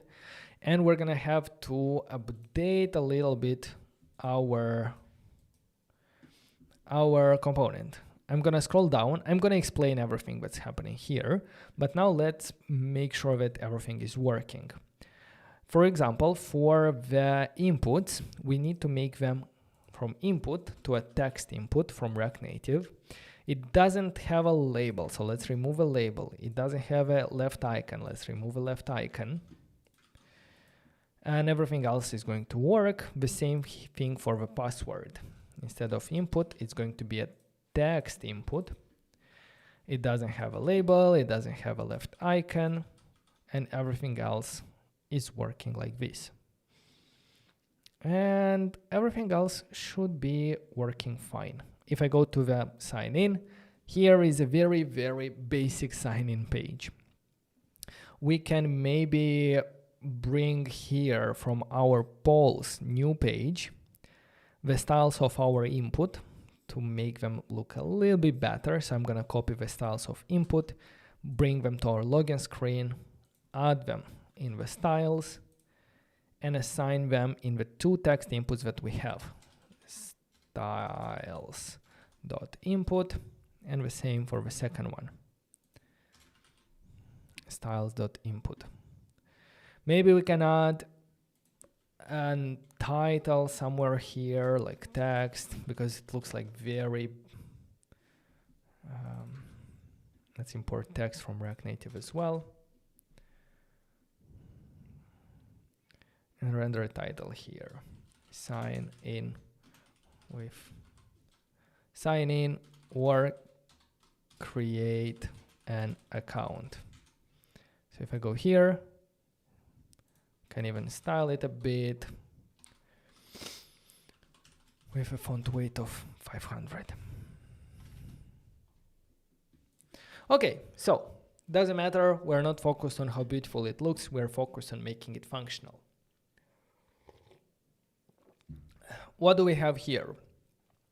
We have an important text input that will manage the user email, the first one.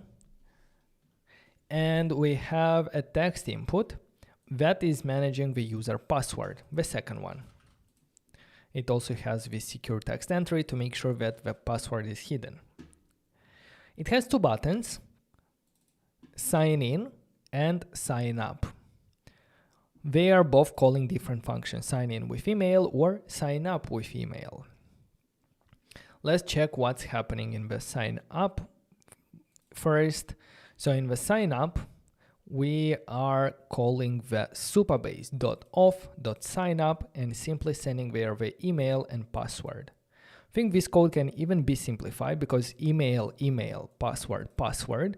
The key and the value is the same, so it can be as simple as that. And maybe even will fit in one line. And as a response, we are either having an error, and in that case, we're going to alert it to the user. For example, if the email is already used or registered, and we are getting the session. If there was an error creating this user session, that means that we also have to check the inbox for a verification email. We're not going to cover verification emails now, but later you can add them.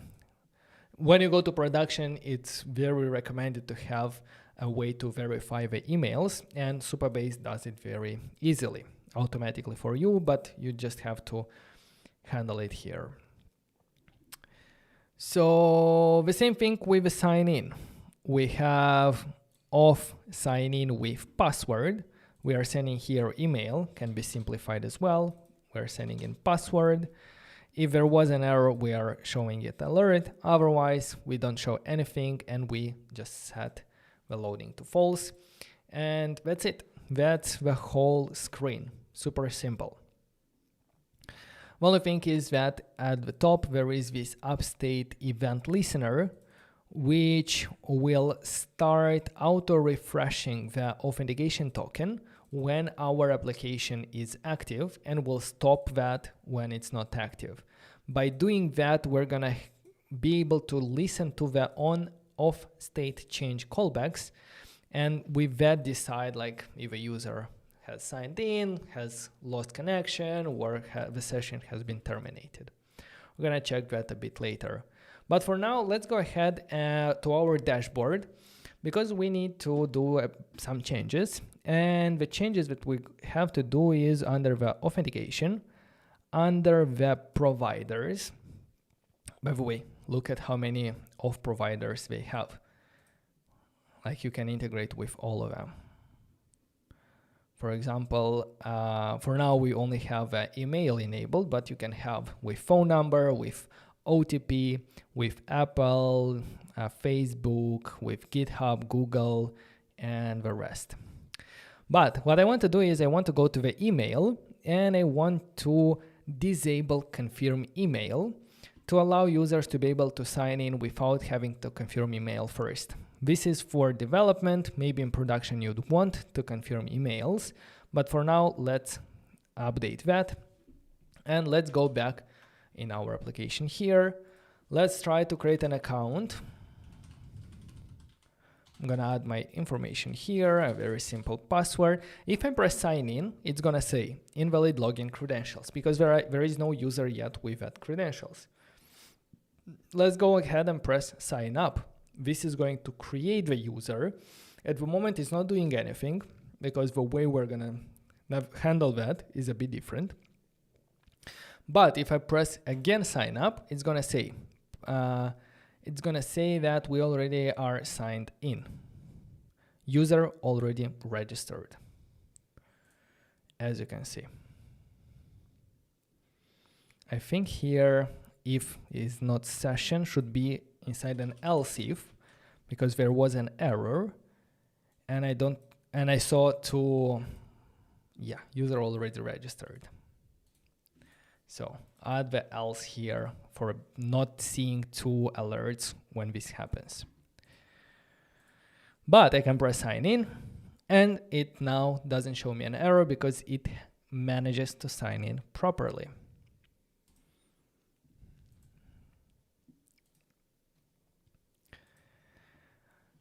Okay, now that we have the creating an account, let's see in our database the data about this user. If we go to the table editor, you'll see that at this moment there is no table with our users. The cool thing is that the users is not any kind of other service where it's not anything complicated. The users are also stored in the same Postgres database. We can create connections to them. We can do a lot of stuff. The only thing is different. The only thing is that they're not in the public schema. The public schema is for the developer-defined tables. But if we open this and go to the auth schema, this is a protected schema specifically for authentication. If you scroll down, you're gonna see the table users. If you open, you see the same table with information about the user. Authenticated, this is the email, this is the password, encrypted password, of course, last signed in, and a lot of other information. And also is anonymous, which we're gonna cover later. But this user is not anonymous. So the user has been saved in the database after signing up. The next step is to go ahead and manage a bit this user information. And what I want to do is, if a user is signed up, I want him not to be able to go to this screen. I want him to go to the profile screen.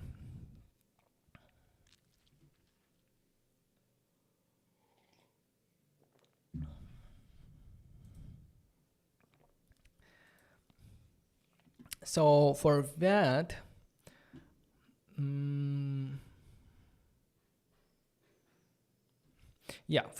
firstly,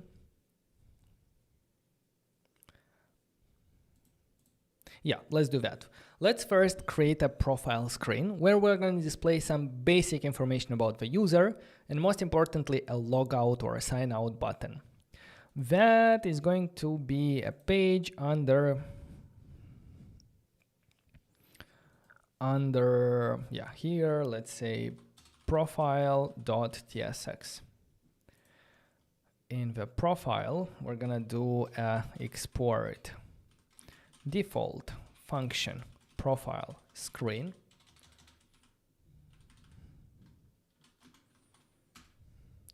And let's return here a view with text saying user ID is equal to something. Let's import view and text from React Native. And when are we gonna get here to this profile? For now, in the index.ts, I'm simply going to change here from redirecting to login to redirecting to profile. Later, we're going to decide it dynamically. So if I press on this item now, it's not going to navigate to authentication, it's going to go to user ID. So in this profile, how can we get access to information about the user? We can do that using what? Let me check. Also in this documentation, I'm gonna find this use effect.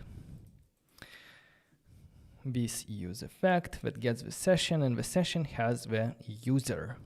So let me actually copy this use effect with the state and add it to the profile screen. I need to make sure to import use state. I need to make sure to import session. Session should be imported from Supabase.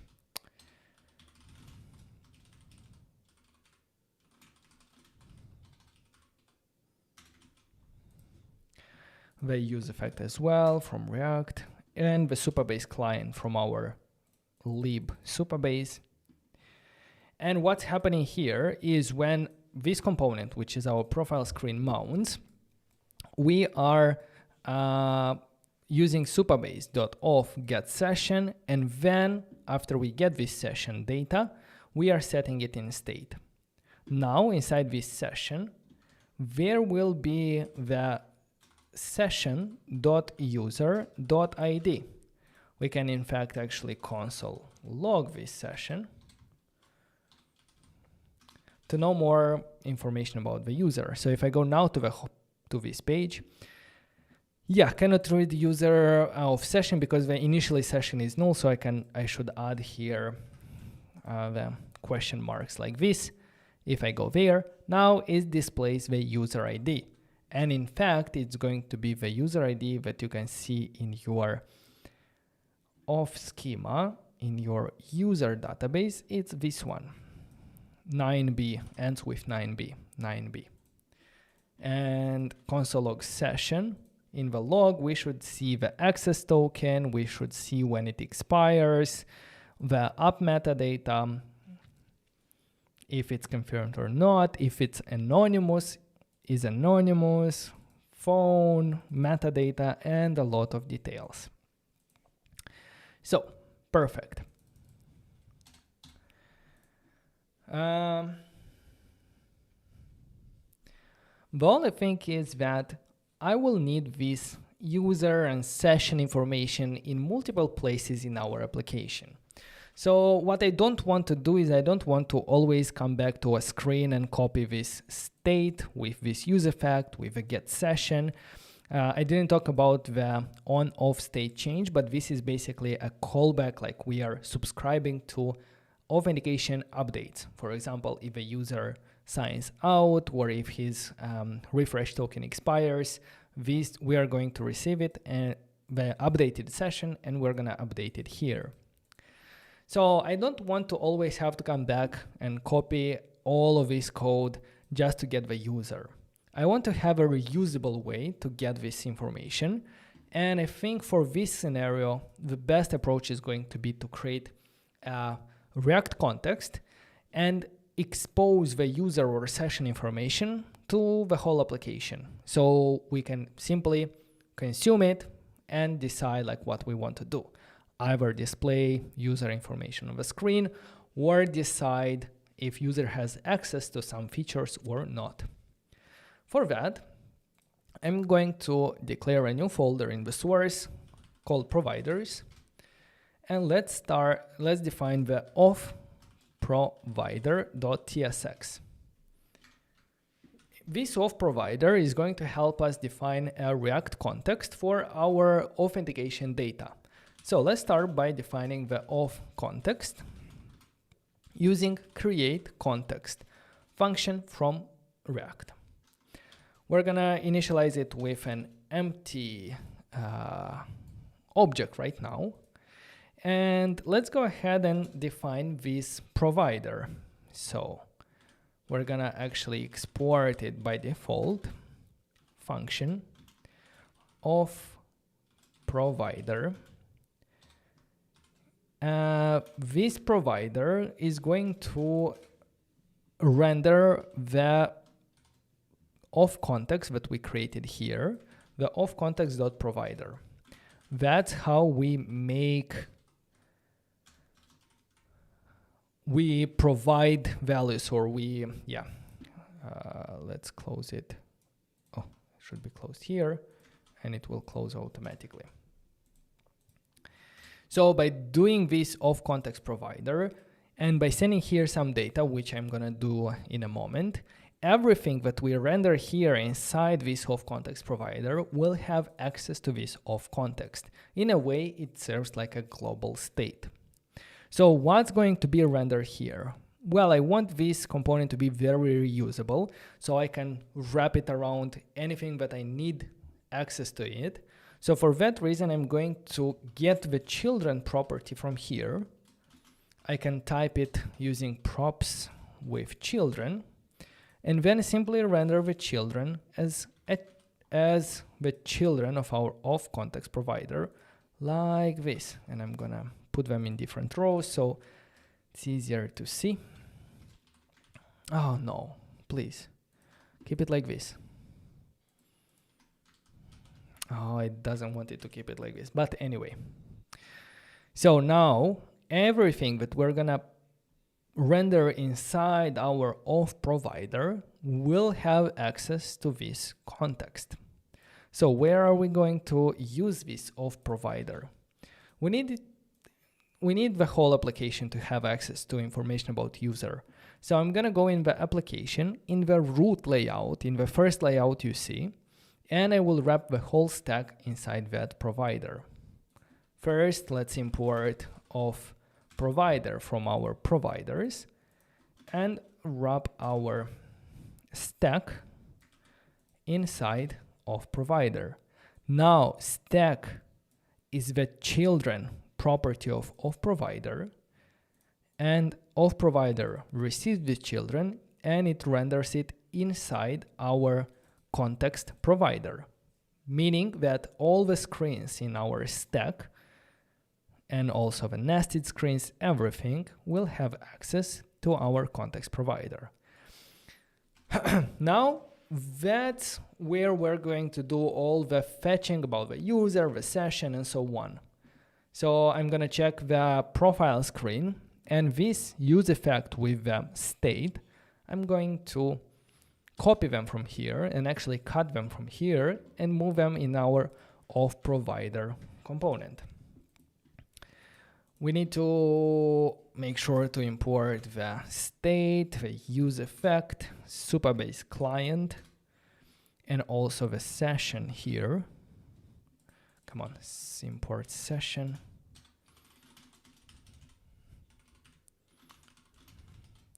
Supabase.js. And now I will export through this context provider through the value. I'm going to export some values. For example, I'll export the whole session. I might also export just the user to make it easier for us to consume it. User is going to be session.user, but be careful that the session can be null. So I'm going to add a question mark here and say it's either session.user . Why it doesn't understand that it can be null? Because I specified it here. It can be null. And it still thinks that it's a session. That's a bit weird, but anyway. So yeah, this is a session, this is the user. Now the last step is to go ahead and consume this context that we define here. I will also go ahead and type it properly to have TypeScript types for it. Of context. I can do it like of context and have the same name because one is a type, one is a const that's acceptable. Is going to be equal. The type, as we see here, should be an object of two fields, session and user. So let's define session of something and then user of a type. The session, we saw that it can be either session or null. And the user, I'm going to import a user type from Supabase. The user is going to be either user or null.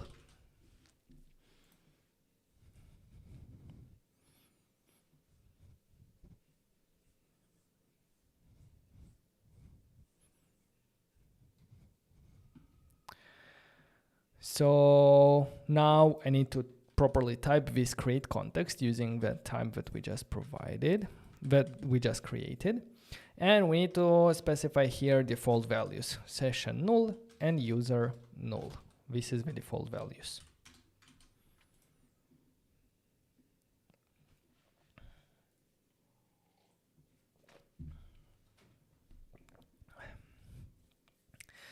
Lastly, what I like to do whenever creating context providers like this is exporting a helper hook, a hook that helps us easier use this context.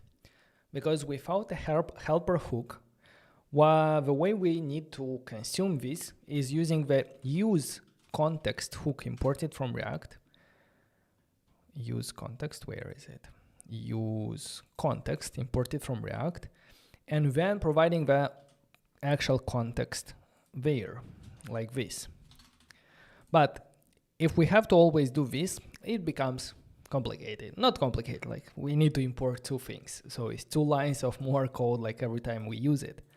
But if we create here and export a constant called, let's call it use of, and this is a function that will do this for us, then by simply importing and calling use of, we get access to this of context. So it's a little bit easier way to get access to this context, and we can test it out inside our profile. Inside our profile, we can take the session using use of. And just like that, this use of is imported from the providers, and the session should be here and display the user information. We can also import just the user and have it even simpler whenever we don't need information about the session but about the actual user. If I go now here, it works perfectly.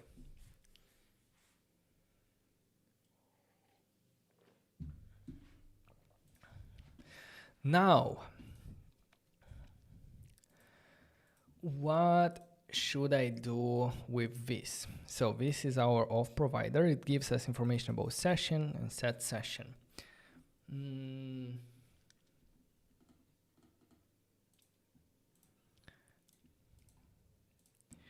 In the profile screen, I want to allow the user to be able to sign out. So let's add a button with a title, sign out.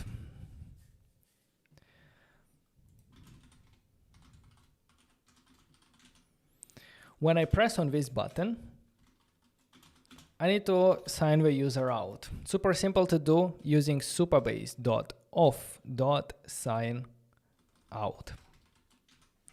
So if I'm going to go ahead and press on this sign out, we see that right away the user ID has disappeared from here. And if I go back and try to go here, on the profile, there is no user ID. So here comes the next step. Here comes guarding. Guarding means some users, we need to protect some screens. Some screens in our application should only be accessible to users who are logged in. For example, the profile screen, I don't want a user who is not signed in to be able to come here because there is nothing to see on the profile screen. The way we use guarding is usually we have somewhere in a provider the information whether the user is signed in or not. In our case, it's this user. Now, with Expo Router, we can simply check if the user is null. That means he's not authenticated. I'm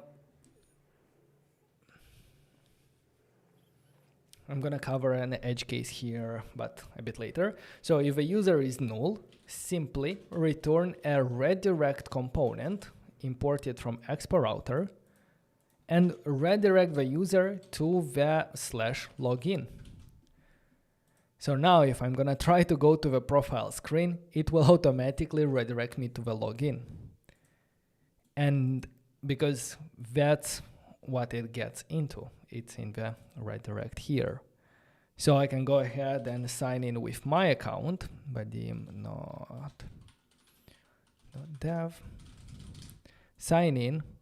Nothing is happening, but if the next time I'm going to go to profile, it correctly goes me to the profile. If I press sign out, automatically navigated to the login. So this is guarding protected screens that we want only authenticated users to see. You can do this guarding on a layout level as well. For example, you might have a folder called protected and put all the other screens that you want to protect. For example, the profile, you can put it here. And by creating a layout in this protected file, tsx export default protected layout function, protected layout. Let's return. I'm gonna simply return a slot because here I don't want to change or add anything. I want to simply return the screen, for example, the profile screen. So now in the protected, I can move the logic of protecting not from a screen to a whole layout, meaning that all the children of this folder protected, I want to protect them. So I can do that here like this. I'm gonna take the user. If there is no user should not be here in the protected. Otherwise, render what you wanted to render.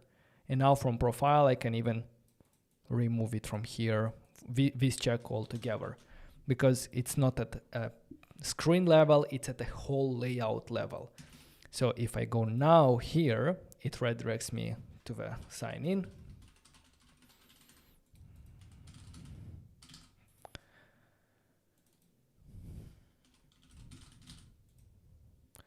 And if I go now, it shows protected at the top, and it allows me to be here. If I sign out, go back. So yeah, Sometimes you want to only protect some specific screens. In that case, add this redirect logic to your screen itself. But in a lot of cases, you might want to protect a whole bunch of screens at the same time. So now if you have like other screens here, like, I don't know, profile, search, .tsx, and maybe even a nested one like tabs, then both the search, profile, tabs, anything that starts with protected is going to go through the protected layout, and it's going to guard the whole group of screens. So that's how you do the guarding at the layout level. And when you do this guarding, you should do it on the authentication screens as well, because I'm pretty sure you don't want authenticated users to be on the sign up or sign in screen. So I can either, again, go into this login screen and do that here, or I can do it on the whole of layout.tsx, export default function of layout. I'm gonna start by returning the slot to simply render what it wants to render, the screen. Slot imported from Expo Router. What's happening here? Protected profile, layout, slot, profile.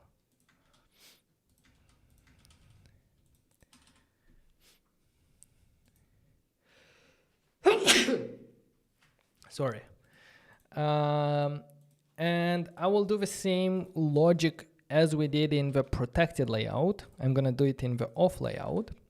But this time, I'm going to say if there is a user, you can either check it like this, probably it's okay like this, then redirect to the /profile. So by going here, we are either going to,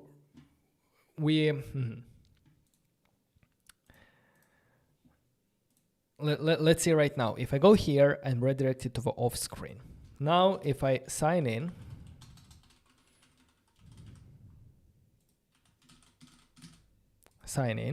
I'm redirected to my profile. If I click here, it's profile. If I sign out, I go back to off screen. So everything works very seamlessly with a couple of if statements. So the whole icon that we render on the home screen in the title is actually redirecting us to the /profile, because we assume that, hey, maybe the user is signed in, but we are safe that we can redirect there, knowing that the profile is a guarded screen, and if the user is not signed in, it's going to redirect him to the login. In protected layout, it's going to check, hey, the user is not signed in, go to the login. That's how we ended up here. Then being here in the authentication login, the layout file, after we log in, what's happening is after we log in, we are calling Supabase Auth sign in with password. We are signing in with password, but our provider has this callback, has this listener on off state change. Whenever that happens, it updates our value in state of our session, and this updating state will go ahead and re-render our components, and it will reach back the layout where we consume the user from state from our session, and it's going to affect this redirect to be returned instead of a slot. So if I press sign in, it goes through the provider back to the layout, to the redirect, protected here, and it renders the profile. Oh, what did I do there?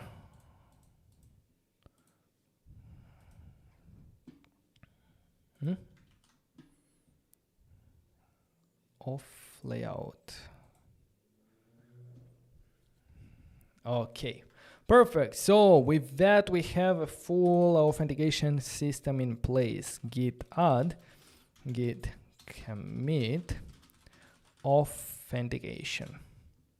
Not only did we cover the Supabase authentication, which in fact was not that complicated, because we simply call the sign in with password and we provide the email and password, or sign up with email and password. We didn't have to set up anything additionally. It was already there. So we saw that user being creating here. We spent a little bit more time on explaining how we can protect different screens and how we can manage this navigation between one screen to another.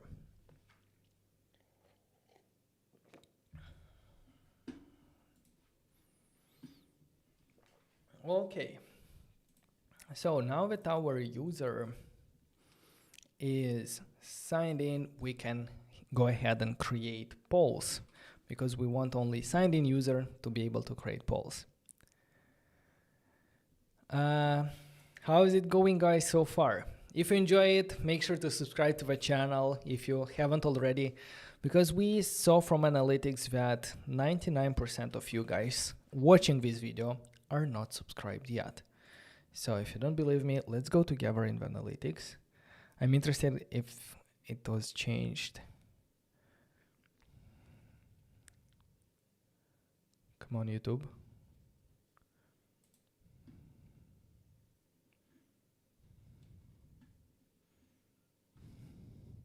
Yeah, look, it's even worse than I expected. Watch time from subscribers, not subscribed, 99.3. So there is 99.3% chance that you're watching it and you're not subscribed to the channel. It takes you a couple of seconds, but it means a lot to us. So thank you very much for the help. What's going to be our next step?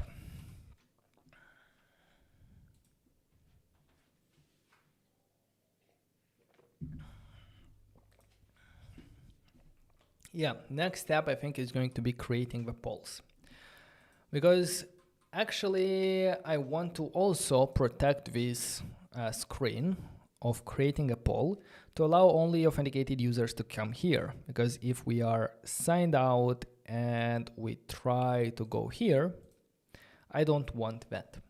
So in the polls, new, I will do the same logic as in this. If user is not there, return that. So in the polls new, at the top, I am going to do this.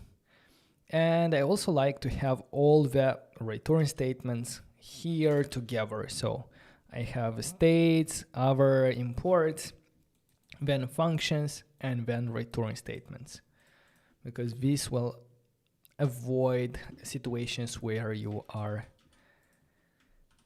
conditionally rendering some use effects or hooks, which React doesn't like. So now if I'm gonna go here, it's gonna redirect me to the authentication. On the authentication, I might go into the login screen and add here a stack.screen, because I want to update the title. Title, login. So if I press here, it's still off because we are, okay, I know why, because here the login is part of this slot, and we can either do it through this layout by saying that, hey,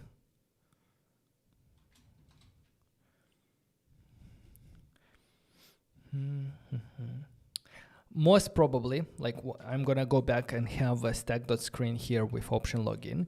And even if we don't see it, most probably in a lot of cases, if you have the login, the sign up, the forget password, all of them here, you're not gonna have a slot here, but you're gonna have a stack, meaning that you will allow users to go back and forth from sign in to sign up page. Now we have two headers. So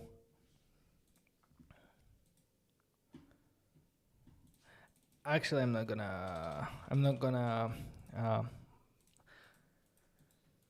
do that right now. I'm gonna simply go on the root layout where we have a stack. There is another option to adjust the stack screen options. For that, I'm gonna go on the root layout where we have a stack. I'm going to expand it from a self-closing tag to a opening and closing tag, and inside it, I'm going to use the stack.screen. But when adjusting it through here, we need to provide the name, and the name in our case is going to be auth. Now for the options, title, login. Okay, now it's better. Login. Perfect.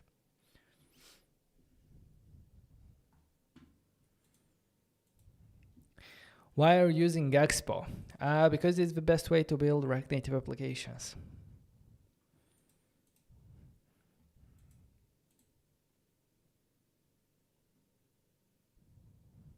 Copying the same style name in different files, wouldn't that cause issues when building your project for production? Not at all, because this is not CSS. This is simple JavaScript objects. So you can call them however you want, but at the end, like, it's a simple JavaScript object passed to a component. So it doesn't collide with the names of our components. Perfectly fine.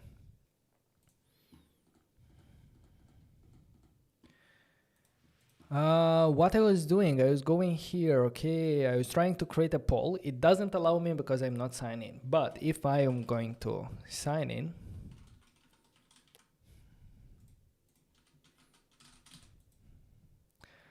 it's going to go to the home screen, to the profile. I can go back and I can go to the create poll. Now it allows me to go here because I'm already signed in. So let's go ahead in the,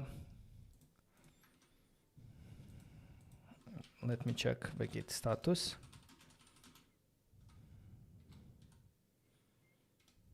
Git add. Do I have that search? I don't need the search screen. So git add, git commit. I didn't do commit for authentication. I think I did. But anyway, here we have. So next step is going to be to create a poll.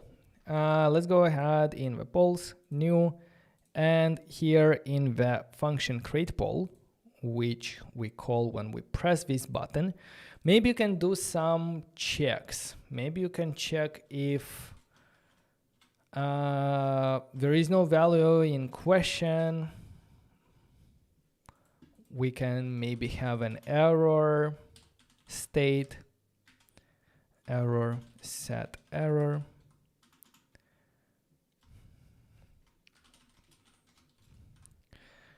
Use state like this. Let's, if there is no question, let's set error to please provide the question. So if I press on this one, it's going to set the error, but we need to actually display it. We're going to display it maybe after the button error.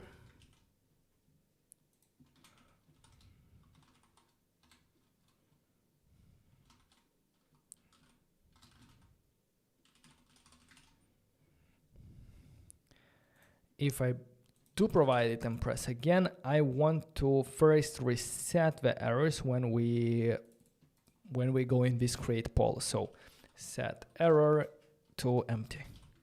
Now if I provide something and create again, it disappears. If I delete and click create, it appears again. And maybe you can do the same validations for the options to make sure that there is at least one option, one valid option, or at least two valid options. So maybe you can do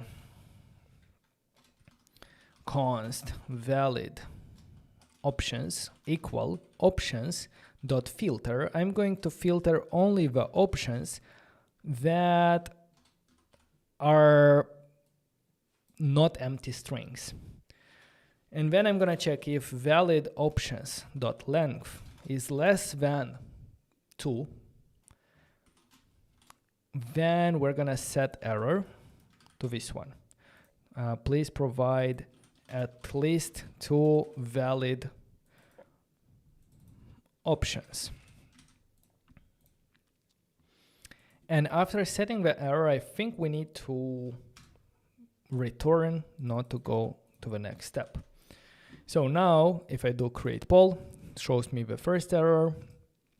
If I do question, create poll, please provide at least 2 valid options.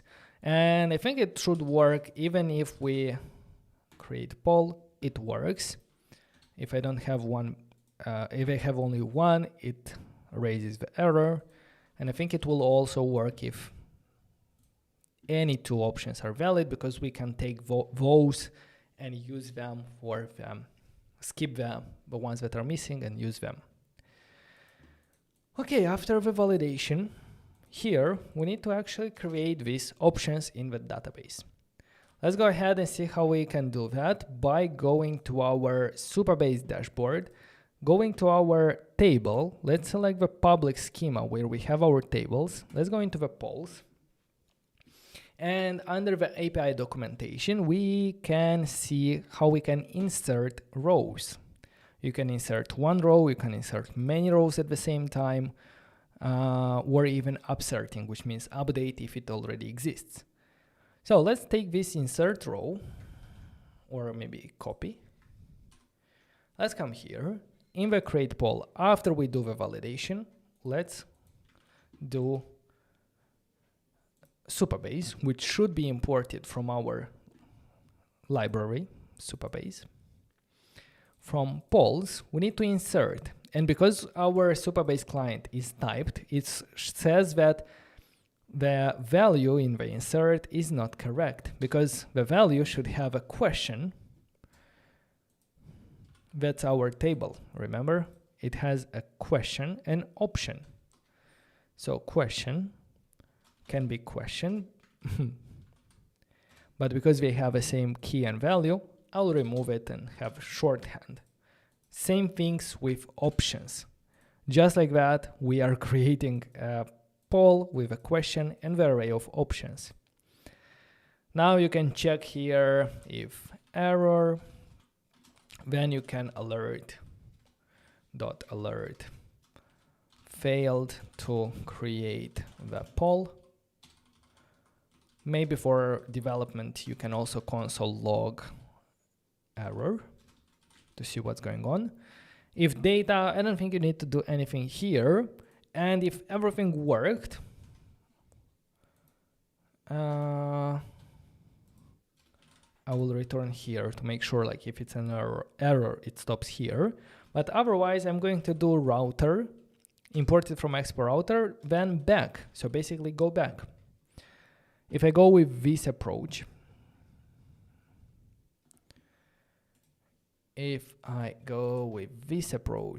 option 2, 3, 1, 4, create poll, fail to create the poll. Why? Let's see. It says that message, new row violation, row level security policy for table polls. Again, that's coming from the security of our table, which does not allow anyone yet to create and insert data. Let's go ahead in the table editor, polls, and here under the 3 dots, view policies. And we have a policy for select, but we don't have a policy for insert. Let's go ahead and click on create policy.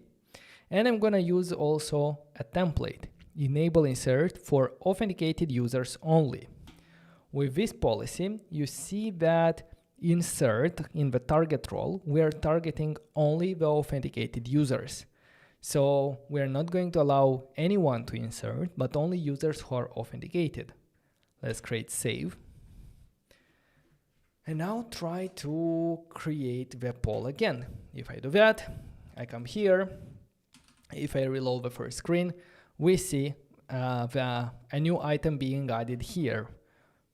I just realized that we are not displaying correctly the information, but we're going to do that in a moment. So if we look in the database of our table, polls, we see the question with 4 answers.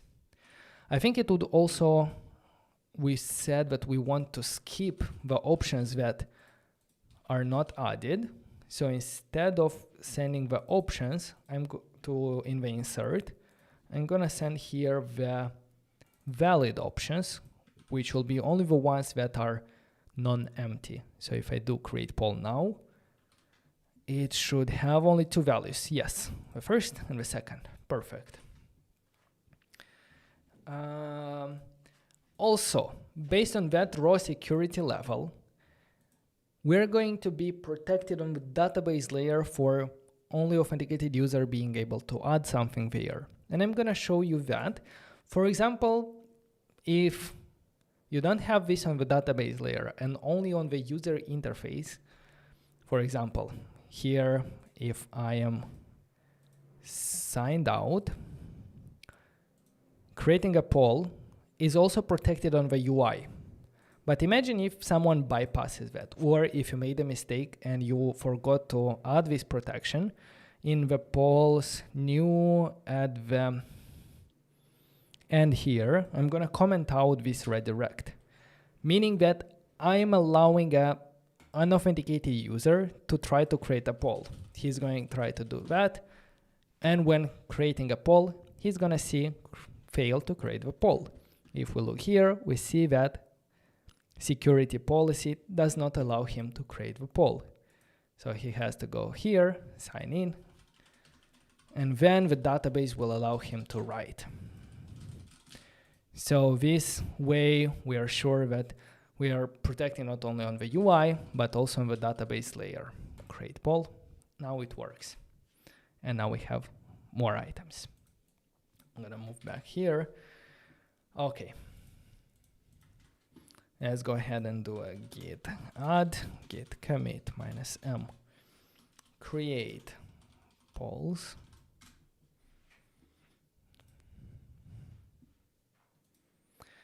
Can the options be saved as JSON? What options?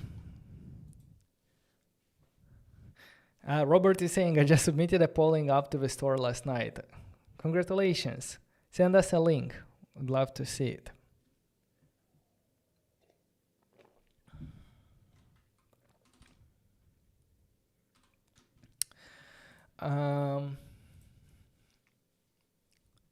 Let's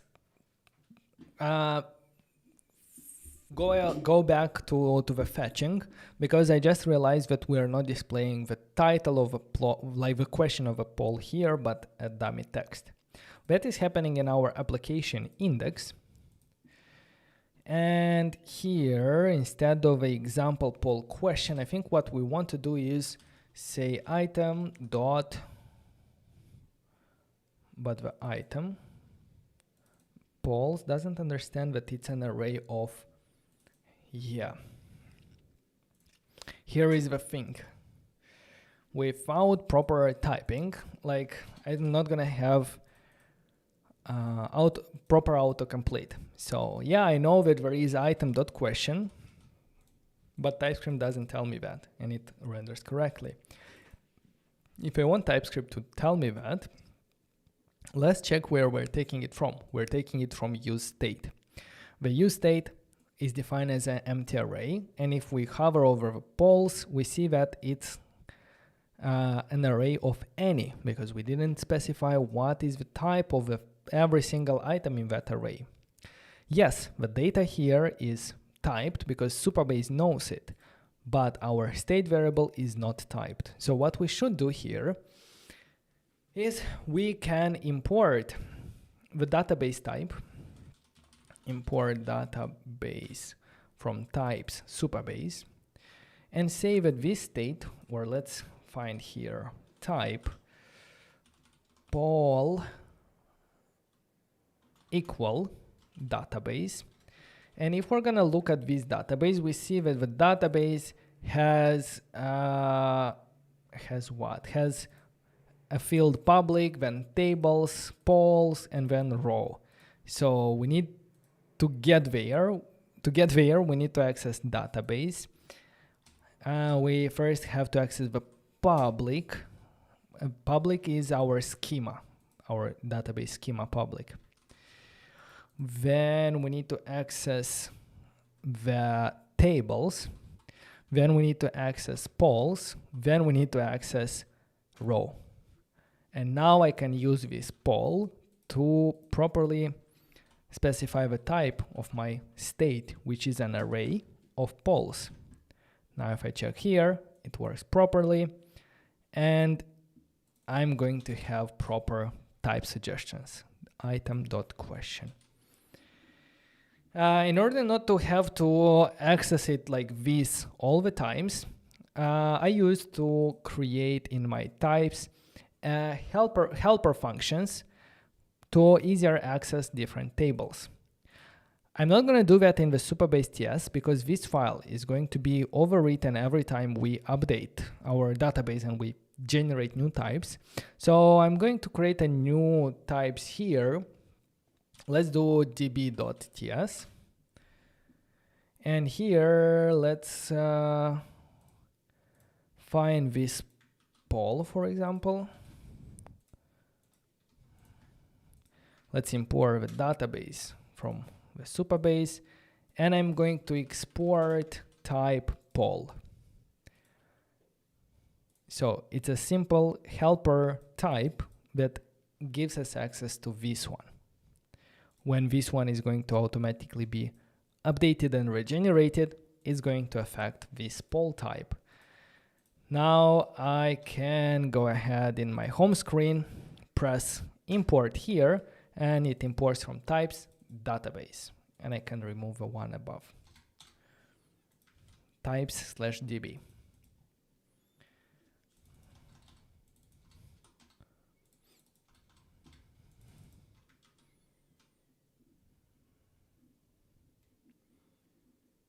I don't think I need the ID actually here, so I'm gonna only leave a question.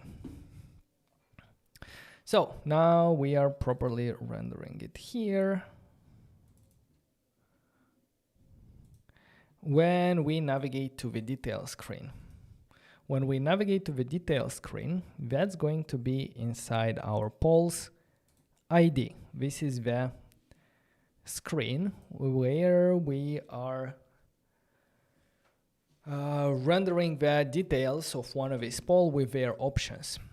So for that, we're going to have the following things. We're going to have a poll state, set poll, which is going to be of type. It's going to start as null, but the type is going to be poll. Poll, which is the helper function imported from types.db.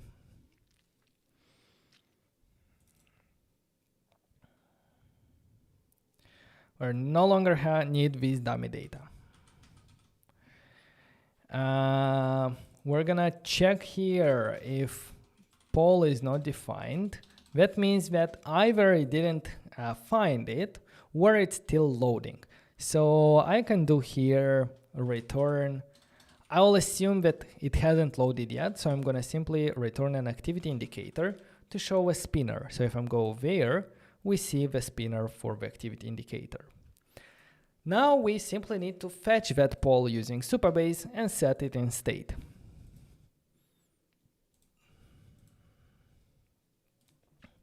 I'm gonna do that here in a use effect, and I'm gonna do it based on how we fetched data on the home screen.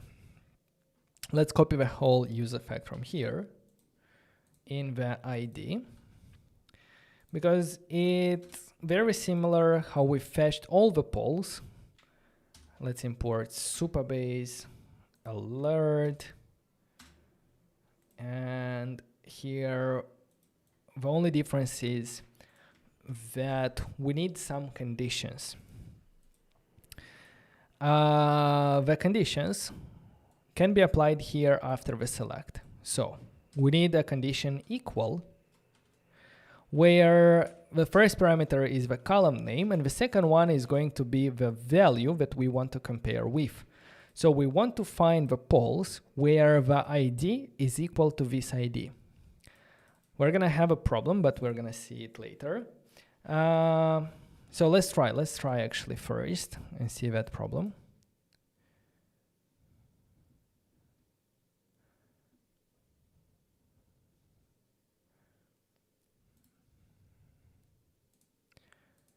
Then let's do here single in order to take only one item.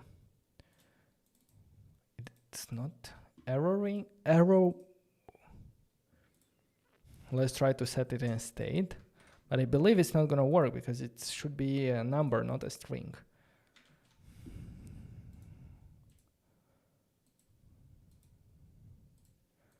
That's a bit weird because ID is a string, but ID of our poll is an integer. So I was expecting it to actually not work, but in fact it's working. Anyway, if you have some issues, we simply have to convert from a string to an integer here by using number.parseInt like this. So if I go here, it works as it was working before. It also fetches the options. We can select, and shortly we're also going to be able to vote. Okay, so this was the... Let's check if we're rendering everything. Poll.question, poll.options, selected. Yeah, everything looks perfect.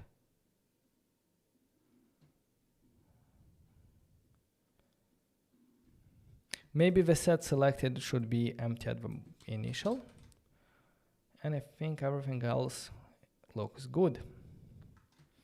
Let's go ahead and do git add, git commit, fetch poll details. Now our next step is going to be to handle the user votes. Give me 1 second and I come back and we continue.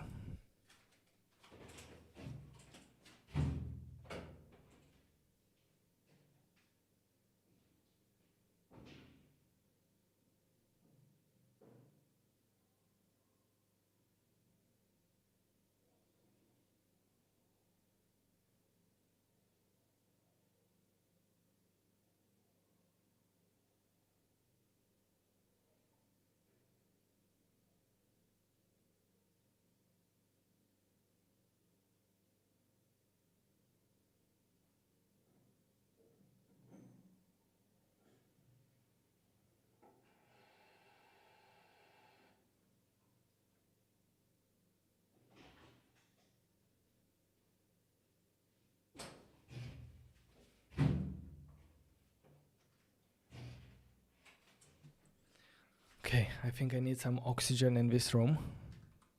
So let me quickly open the window.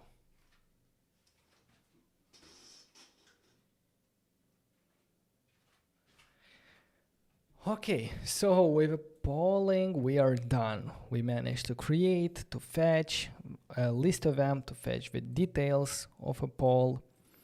That's perfect. Now it's time to handle the voting. After we select and after we press vote, we want to save this vote in the database. For that, we need a table in the database. Let's go ahead and go to the table editor under the public schema. Let's create a new table. The table is going to be called votes, and let's create some columns. Well, the vote is going to have ID created add. It's going to have the option that was selected, right? And this option is going to be text, and it cannot be null. If you vote, you need to select an option. And the vote will also have two relationships. A vote is, first of all, created for a specific poll. So let's create here add a new column, poll underscore ID, with the type of the ID of a poll. I remember that the type is integer 8. So we can also say that what is nullable like this. Let me make sure that you see it properly by doing it like this. So poll ID, integer 8, and we deselected is nullable. Now this poll ID, we can enforce a strong relationship, not a soft one, using foreign keys. A foreign keys, let's add it. It will create this relationship between the vote and the poll. I'm going to select this relationship is going to be with a table from the public scheme, and the table is going to be polls. Here we need to select how do we want to connect based on two fields. On the votes, we're going to use the poll ID, and it should match or link to the poll that has the same ID as this poll ID. If we provided a different column type, Supabase will automatically update the poll ID type to match the one that we are referencing. And lastly, we need to specify what should happen when a referenced item, for example, what should happen with the votes when the poll is updated or deleted. When it's updated, there is either no action, cascade, which means that update this one as well, and updating means when the ID of a poll is updated. I don't think the ID is going to update anytime, so we can simply say cascade or even restrict. But removing is interesting, because what should happen when we remove a poll? I think logically it would be, if we remove a poll, let's remove all the votes automatically. So that's a cascade option.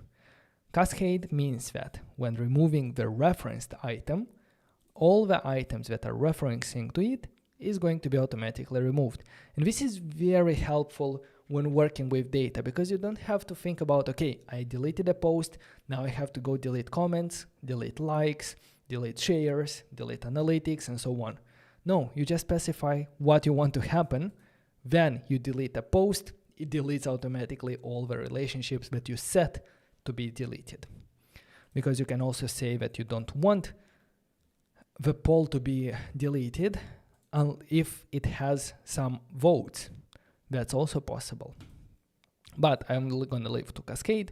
Let's save. And this is it for the foreign key of our poll.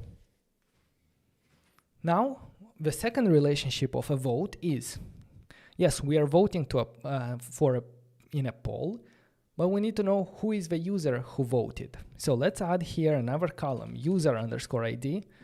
I think in this case, we don't even have to specify the type. I can check out the is nullable, and I will go ahead to add a foreign key as well. This time, the schema, the table is not going to be in the public. The table is going to be in our auth table. And the table itself is going to be users. Let's select the field from the votes table, which is user ID, and the field from the of users table, which is the ID. Supabase will automatically update this type to match the ID of a user. And what should happen when we update? User ID, I don't think we need, I think we need to cascade. If somehow the user ID changes, we need to also change the ID, the user ID in the votes to make sure that we are still referencing to the same user. But if the user is removed, here you can decide, because if the user is removed, maybe you don't want to remove his votes, because that would mean that in future, like very old polls will have different results, will change the result as users delete their account. Maybe you want to keep them, but maybe set to null. So in this case, there will be a vote, but we don't know from whom because that account was deleted. Yeah, I think that set to null probably should be a better approach here. Or maybe no action, and in that case, it's not even going to replace it. It's going to have an ID, but we're not gonna find that user in the table, so we know that, hey, this was an ID, but we don't know more information about him because he already deleted his account. So let's press save. And in this case, user ID, yeah, it's like that. Let's go ahead and save because I think that's the only columns we need for the votes. I'm gonna click save. After you do that, hopefully it's going to work. If you are downloading the, the types from the API docs, go ahead and download the updated version because now the types of our table has changed. So what I'm going to do, if I look in the Supabase here, we see that we only have the table polls. And if I scroll down, there is nothing else. If I go ahead and run our script that we created earlier, npm run gen types, which is using the Supabase CLI, we're gonna see that our Supabase TS has tables polls, but if I scroll down, it also has table votes with relationships as well. Perfect, I like it. So thinking with database.ts, you can also define helper type for the vote. And simply change here from polls to vote. Is it correct? Votes? Yeah, votes. Yeah, next time when we need to type something with the vote row, we're gonna use this helper.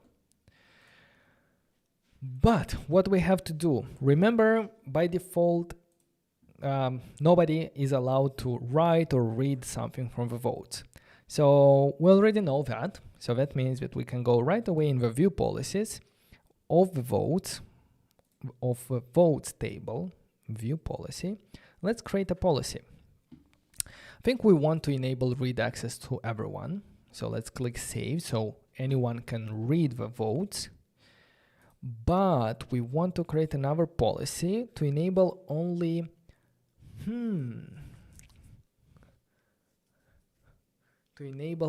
authenticated users to be able to create a vote.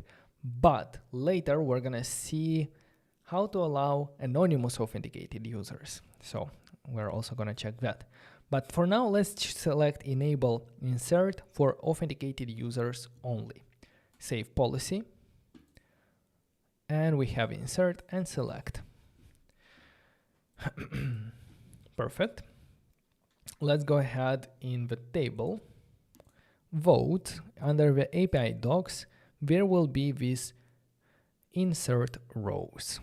We can copy it from here, go to our code, inside the details, where polls ID, we have this vote function. Let's add the code for creating a vote in the database. Our function now became async, or if it didn't update it manually. So yeah, what do we have to do? We are inserting in the votes table, we are inserting some fields. What are the fields? Well, I remember that we need to select the option that was added, and our option in the database is the selected state variable. So it's going to be this selected string. Next one. The next one is going to be poll ID. We need to link this vote to this specific poll. We can take it from our state, poll.id. Same thing with user ID. We need to take it from somewhere where, well, remember we created that easy way to get access to the user using the use of hook imported from our providers. So let's take the user, and for the user ID, I'm going to use user.id. User ID is user ID. Now we see that insert is no longer red, which means that we provided all the required fields, and I can go ahead and test. If I go to how are you and do awesome, vote, not sure what's happening because we are not handling the error, but we can check if we have some data. Yes, we see that the timestamp to the poll ID 1, this is the user, which is me. And yeah, that's the only thing that we need to know what did the user vote for. After that happens, we can check if error, maybe you want to do an alert. Alert failed to vote, else alert thank you for your vote.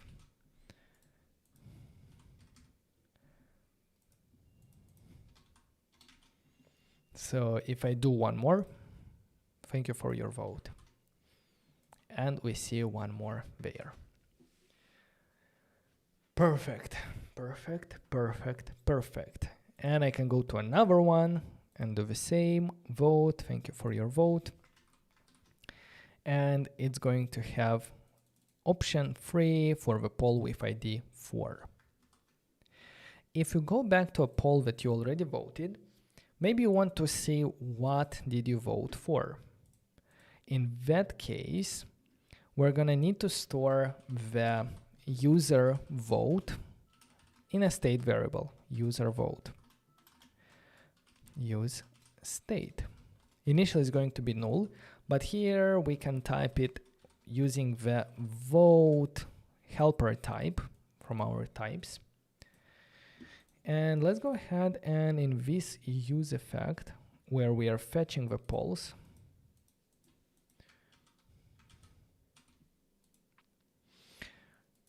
maybe afterwards, like after setting the poll in the state, let's also fetch user vote also here, or maybe in a separate function,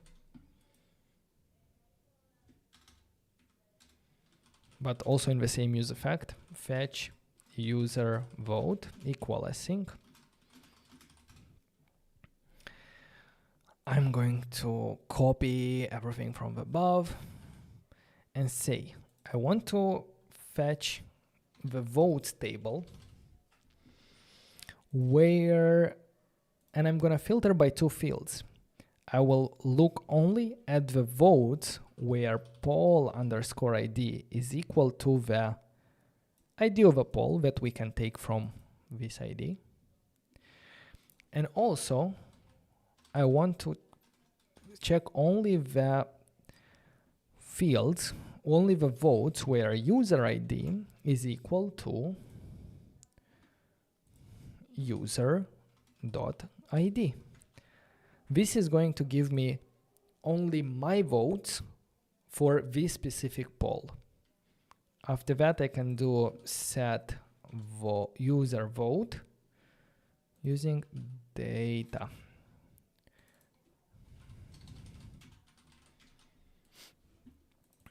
Make sure to call fetch user vote right here as well. And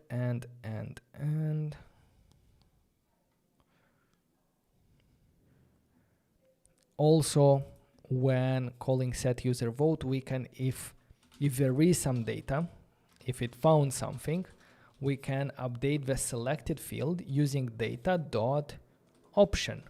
so that it displays as the selected. Now if I go back to the first one, error fetching user vote. Why?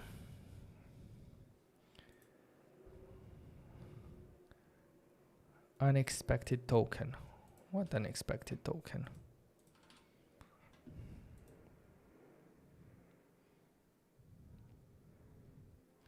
Let's console log error. The results contains 2 row hint message JSON object multiple or no rows returned. So if I do single, it gives an error if the result has more than 1 row. And actually in the first instance, I called multiple of them. What I can do is before calling single, I can do dot limit 1 and only get 1 item there.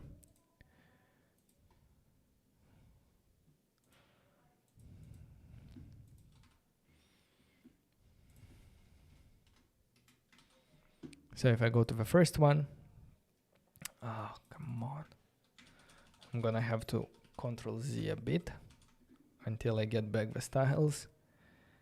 And dot limit 1.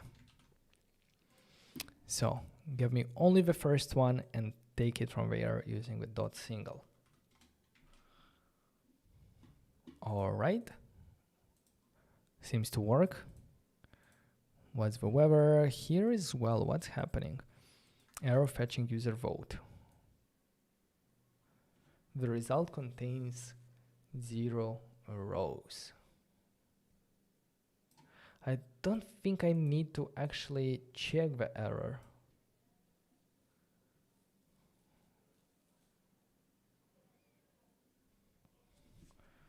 Yeah, I'm not gonna check the error for the user vote because it might be that there is no user vote there.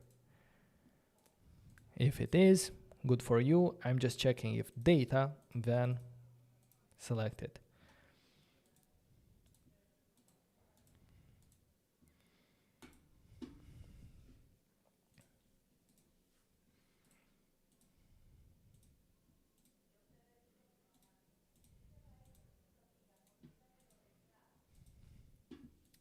And if you already have a vote, I think it would be better if we update it instead of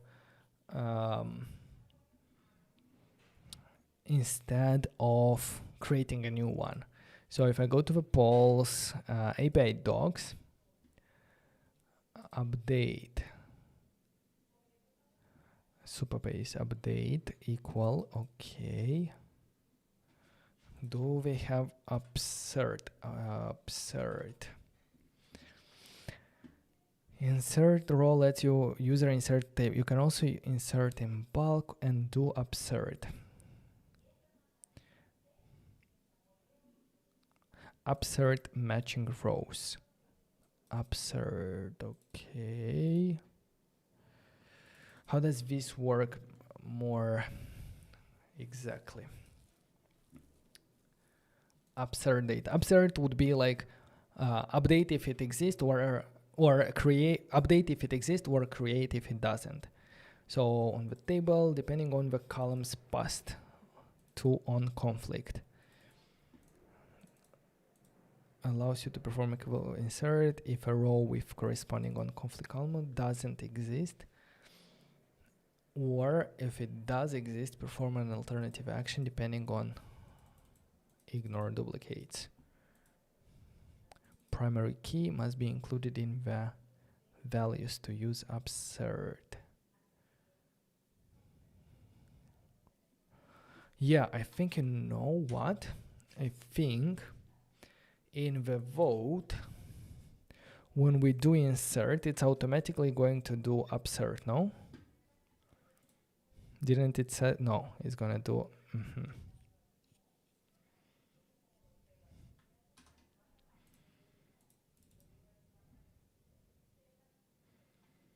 If I do upsert, but also include here the ID, but only if it exists. So ID user vote dot ID or undefined, because if it's not there, I will do undefined and I will let it create a new one. Will it work? What do you think? We can only check. I'm gonna go into the votes. We see, what do we see here? For the item 1, I'm gonna delete, and I'm gonna leave only one vote for the first poll. I'm gonna go here and I'm gonna change from awesome to good. Vote, fail to vote. Because I don't have permission, you know? That's also true. If I do console.log error, we're gonna see if I change and do vote, we see that we don't have permission to update. It's still going to work for a new question. For example, here, if I do vote, no. Details null. Null value in column ID of relation votes violates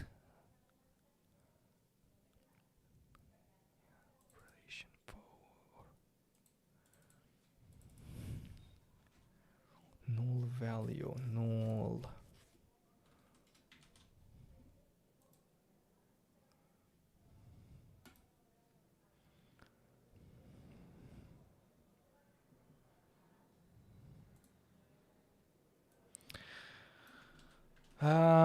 Maybe it should be like this: const new vote equal to everything with the exception of this one. And if there is a user vote, only then add it to the new vote.id equal to user vote.id, and then use this new vote here. Well, so let's at least like the create should work. Create, thank you. So if I come back, it's here. The update is not yet working because we need to allow users to update information. So I'm gonna go into the polls, view policies, and I want to go to create new policy, and I want to enable update. But wait, it's not about polls, it's about votes. So back to the table vote, policies. Let's create a new policies for the votes. And I want to enable update for users based on email. No, enable insert in a policy with the, no. Based on user ID, something like that. So let me check what's happening if I select this delete, and we see that the difference is in this using. So I'm gonna copy it from here because I want the same condition based on user ID, but for update. So for update, instead of email, I want with user ID. User ID. This will allow only owners of that vote to update his own vote. Enable update for users based on user ID. Save policy. And I think now it's going to allow us to change the vote and to update it. Thank you. And if I go back, it's updated. And in the table, it should also be updated with the same ID. But now it's good. If I go here ahead and change it to awesome, thank you, it's going to be changed to awesome here. So this way we are creating a vote. If it doesn't exist, we check here 222, and later if it exists, if I come here, it exists, I'm creating it, and it says thank you, and it's updated here. Perfect. I think after creating the vote where we get the data, we should also set user vote with the data.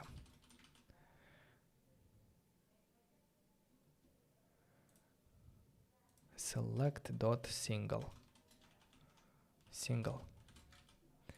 to be able to update right away after creating it. For example, I don't have a poll. Test 1, 2, create, reload. It should be test, create vote. I hope it updated in state, change it, and I hope it changed it. So if I go back here, yes, it's changed. And we only have one vote in the database because it's only one vote per user. Perfect. So that's our user voting. Git add, git commit -m, user voting. But it's only going to allow authenticated users to vote. If I sign out from here and go back to check the polls without having an account, you might want to allow users without an account to vote for something. Maybe you want to have a property on the poll to say like allow unauthenticated users to vote. But in general, this is a very good option to be able to allow guest users to do something. At the moment, if I'm gonna try to do something, I'm gonna vote and it's gonna tell me there was an error. You are not authenticated and you don't have permissions to do that. So it even cannot read property ID. So that would be in somewhere in user.id. For example, here in fetch user vote, it doesn't make sense to fetch user vote if there is no user, right? So I'm gonna return. The same in the second case.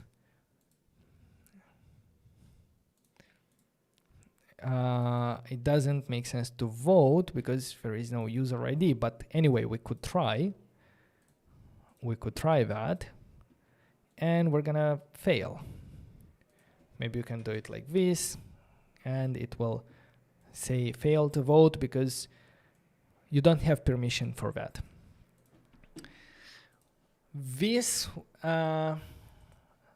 to allow anonymous users to vote, this is called anonymous authentication, and this was one of the most requested features from Supabase, and I'm very happy to announce that Supabase has added anonymous sign-in as part of their last launch week.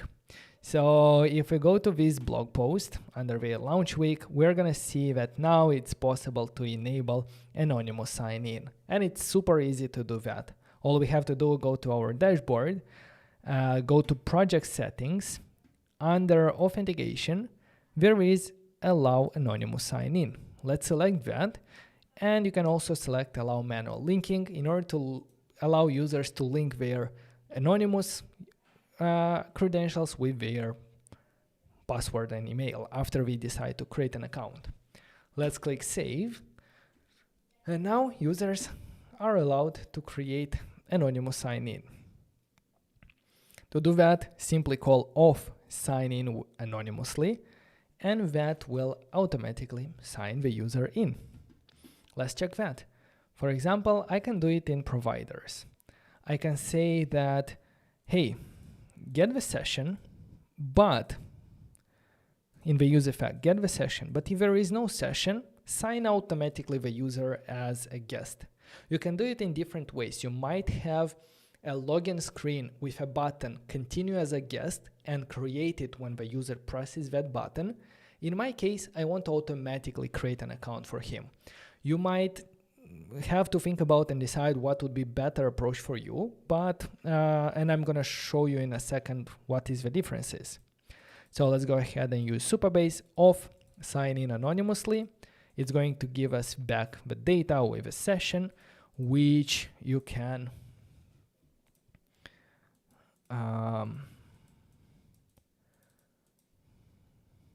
which will trigger this one, so it will set the session and I don't need to do anything. I will even remove a wait. I will simply call Supabase auth sign in anonymously, but only if there is no session, only if a user is not actually signed in. So if I reload now, and if I go to my profile, we see a user ID here, even if we are signed out. if I'm gonna go to my table schema of users, we're gonna see a couple of users. I was refreshing, so that's why it created so many. And if I scroll till the end of this page, we're gonna see here is anonymous, and only one user is not anonymous, and the rest are anonymous. So yes, now we have 9 records. I don't think it's going to create a new one. If I refresh, it's going to keep the same one because it stores this information on the device. It created multiple just because I was calling it without this if session. Now it has a session, so it doesn't create a new account. It will create a new account only if you press sign out. It will go to the login, and the next time you reload the application, it actually created a new one with a different ID, and we see 10 users here. So the thing is that after you sign out from an anonymous user, you cannot sign back in. So the user will lose data there. But that's actually how anonymous sign-in works. If a user later decides that, hey, I actually want to connect my account to that, he might want to go and link his identities, create an email and password, and gain control over this anonymous sign-in. That's possible, and it is explained in the documentation. You can check it out. In the Supabase, here you are gonna see from non-user to authenticated user, then you update the user with email, so he becomes a permanent user. Here, convert user to permanent. You can do that with update user email, then confirm his email, then add a password, or using linking providers like Google, sign in with Google. What I wanted to show right now is if we reload, now if I try to go to the login screen, it redirects me to the profile screen.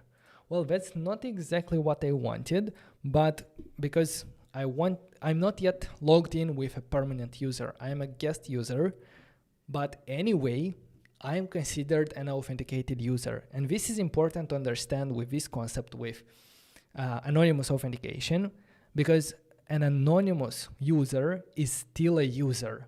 So everywhere where you're checking, like if it's user, then allow him to do something, should now be reviewed to make sure that you're checking if it's user and if it's not anonymous. For example, I want to redirect to the login screen if the user is not anonymous.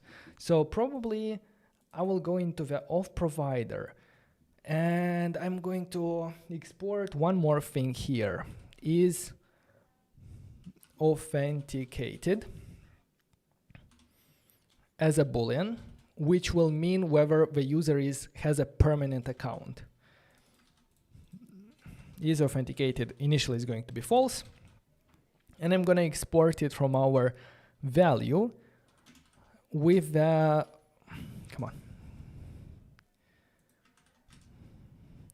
with is authenticated with the next value, whether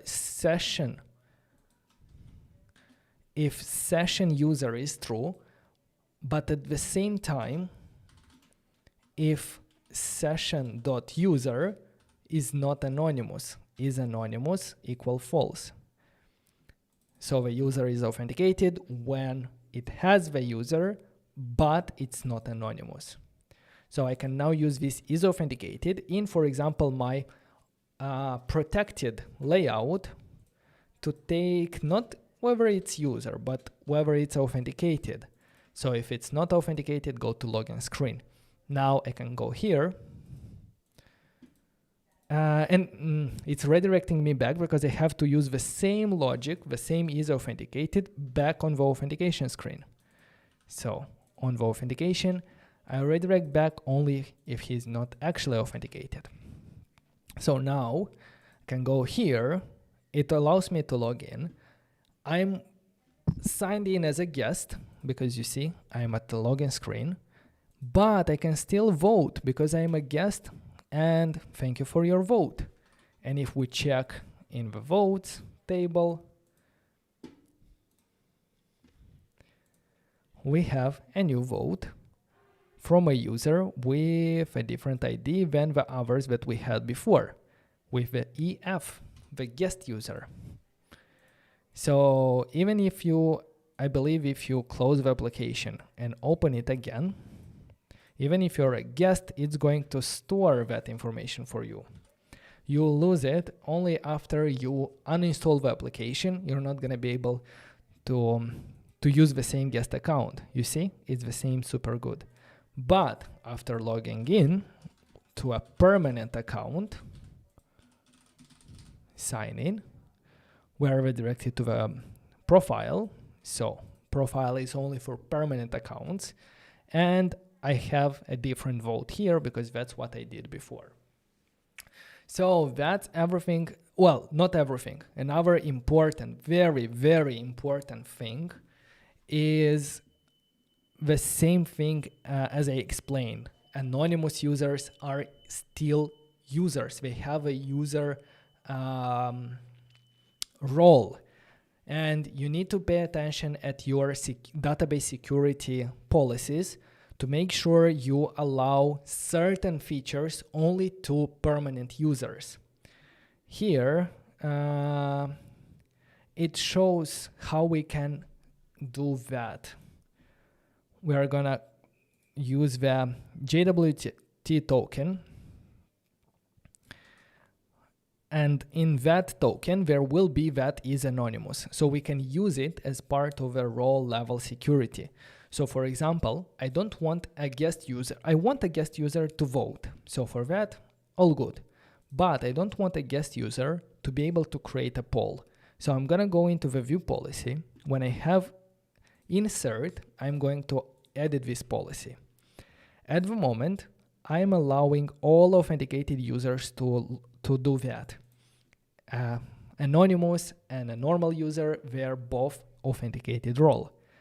We need an extra check here that will say only the users that is anonymous is false should be allowed to perform this action. If I save this policy, go back here, I'm signed in, so I'm on the profile screen. I can create a poll.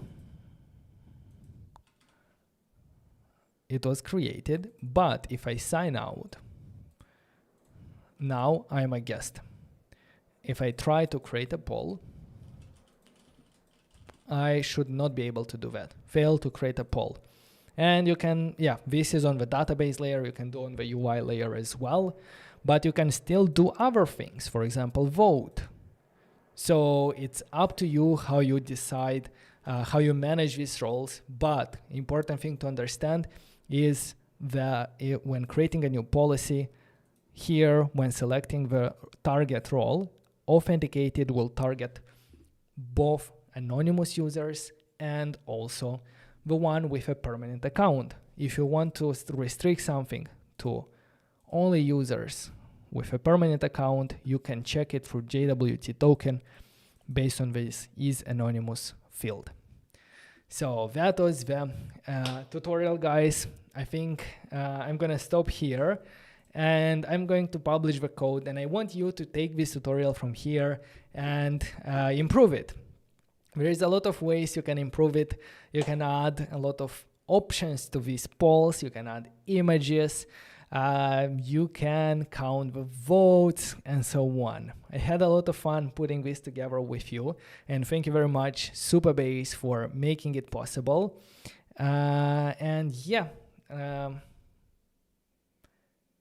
If you enjoyed it, make sure to subscribe. We're gonna have a lot more tutorials like this in the future. One of them is going to be this Friday. So this Friday we are continuing our local first tutorial, which is also going to use Supabase. Anyway, I really have to end this live stream. Thank you very much for watching and have a great day, guys. Bye bye.